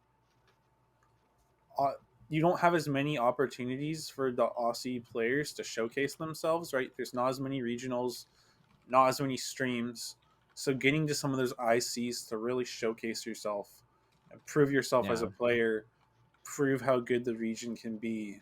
Like that's a really cool opportunity that doesn't come around very often. So like if you're able to make it work, I would encourage you to try to jump at that. But again, I understand that it's a pretty big time commitment.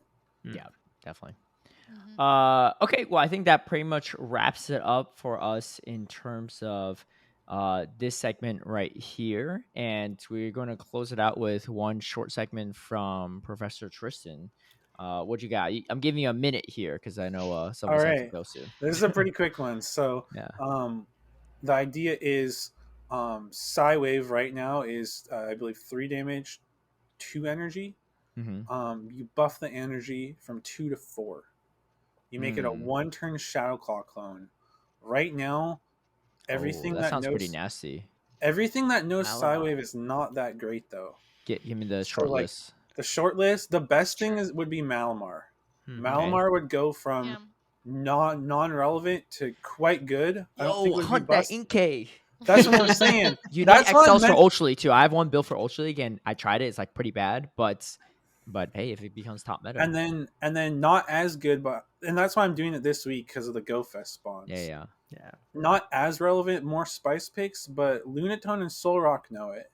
So they would go from hot garbage to spice picks, Dude, I Tom don't know. Cruise gonna love that too. I know, Oh I was wait, gonna what is say- that? That's a Soul Rock in the corner. I was gonna say we that's got a to Lunatone hanging Oh, out. yeah, it is a Lunatone. Sorry, Lunatone. why is there a Lunatone out during the daytime? Though I'm so confused. That's a great. What can I say? Wow, Hey, it's Australia, everything's upside down. Yeah, really, Yeah, for it's real. true. You didn't consider the science. Yeah. And I was gonna say They we did evolved get to Inkay see- facing straight up. we did get to see the cruise ship on stream like fire that moonblast. Yes. Onto, was that onto- LA, right? Was that it was at LA? Against Was that Battlefield. onto like an Umbreon or something? A And it was just like, Sableye? a Sableye, yes. And Just it was like, cooked it. oh, the whole I could hear it from the East Yep. Coast. I was clapping real loud. Yeah, Malamar definitely the big one. It would, catapult it from limited meta like sometimes seen to pretty common in Open Great League. But I don't think it would be. Oh, It'd be dude. good, but not busted. Yeah, because the hyping's not that great too, but it has really interesting coverage. It It's was interesting I- coverage, but like I the wouldn't charge mind a moves are Malamar meta.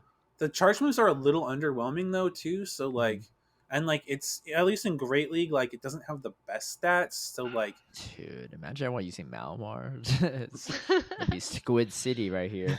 I mean, listen, we Um, already have Psychic Cup where we have to deal with nothing but Yeah. Malamar and Rapidash, so like Oh, it'd only get worse. yeah, but the thing is, like Malamar gets walled off by like fairies and stuff. So like, there's more play in open leagues for sure. Something like Yeah. Mandibuzz is still gonna shut it down. Yeah, see if Bastion beats her or not, especially that superpower. Could be a little rough. But So yeah, and then there's other things you could give it to too, but like more spice picks for sure.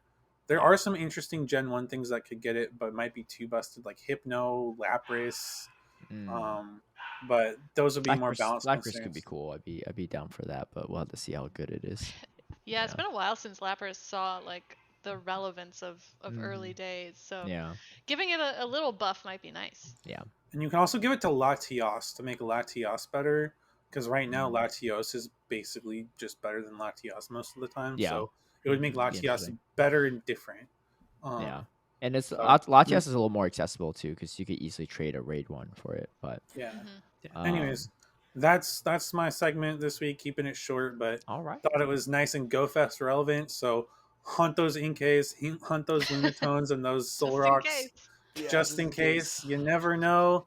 But again, I don't know why they made the move so bad to begin with. Like they released the new move and it was just the wrong garbage. question there. There's parabolic charge and a bunch of other things that have question marks behind it too.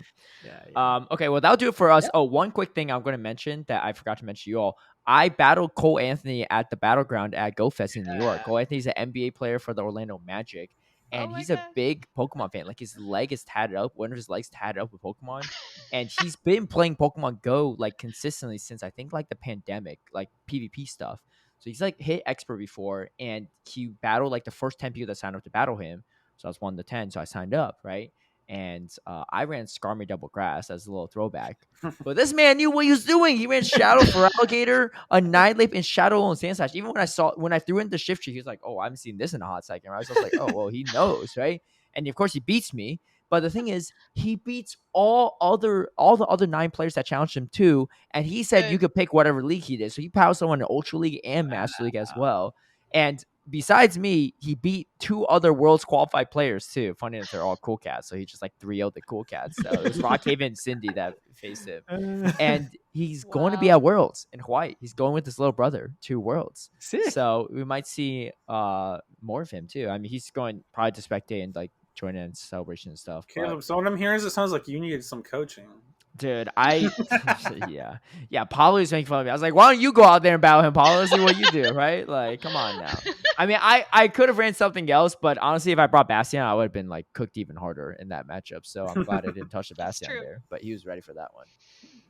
But looking back, and I was like the third person to battle him. I kind of wish I tried harder because I could have been like, I'm the only guy that beat Cole Anthony because he definitely remembered me after that one. But I told him I cast some of the tournaments and stuff, so. He gave me a follow on Instagram and stuff, so we might be in the talks. Either way, I just want a rematch. So I just want a rematch against rematch at Worlds. On stream would be dope, right? Anyone from TPCI listening, let's make it happen, right? Let's get Cole Anthony to listen. yeah, no, for sure. I mean, he plays for Orlando match. He's in Orlando, so we have back-to-back regionals in Orlando. So I was like, maybe you should just come out to Orlando for a regional next year if we have one there. But I mean, assuming he's doesn't have to play that weekend or something. Assuming he's not working. It's just the NBA, right? No big deal. All right. Well, anyway.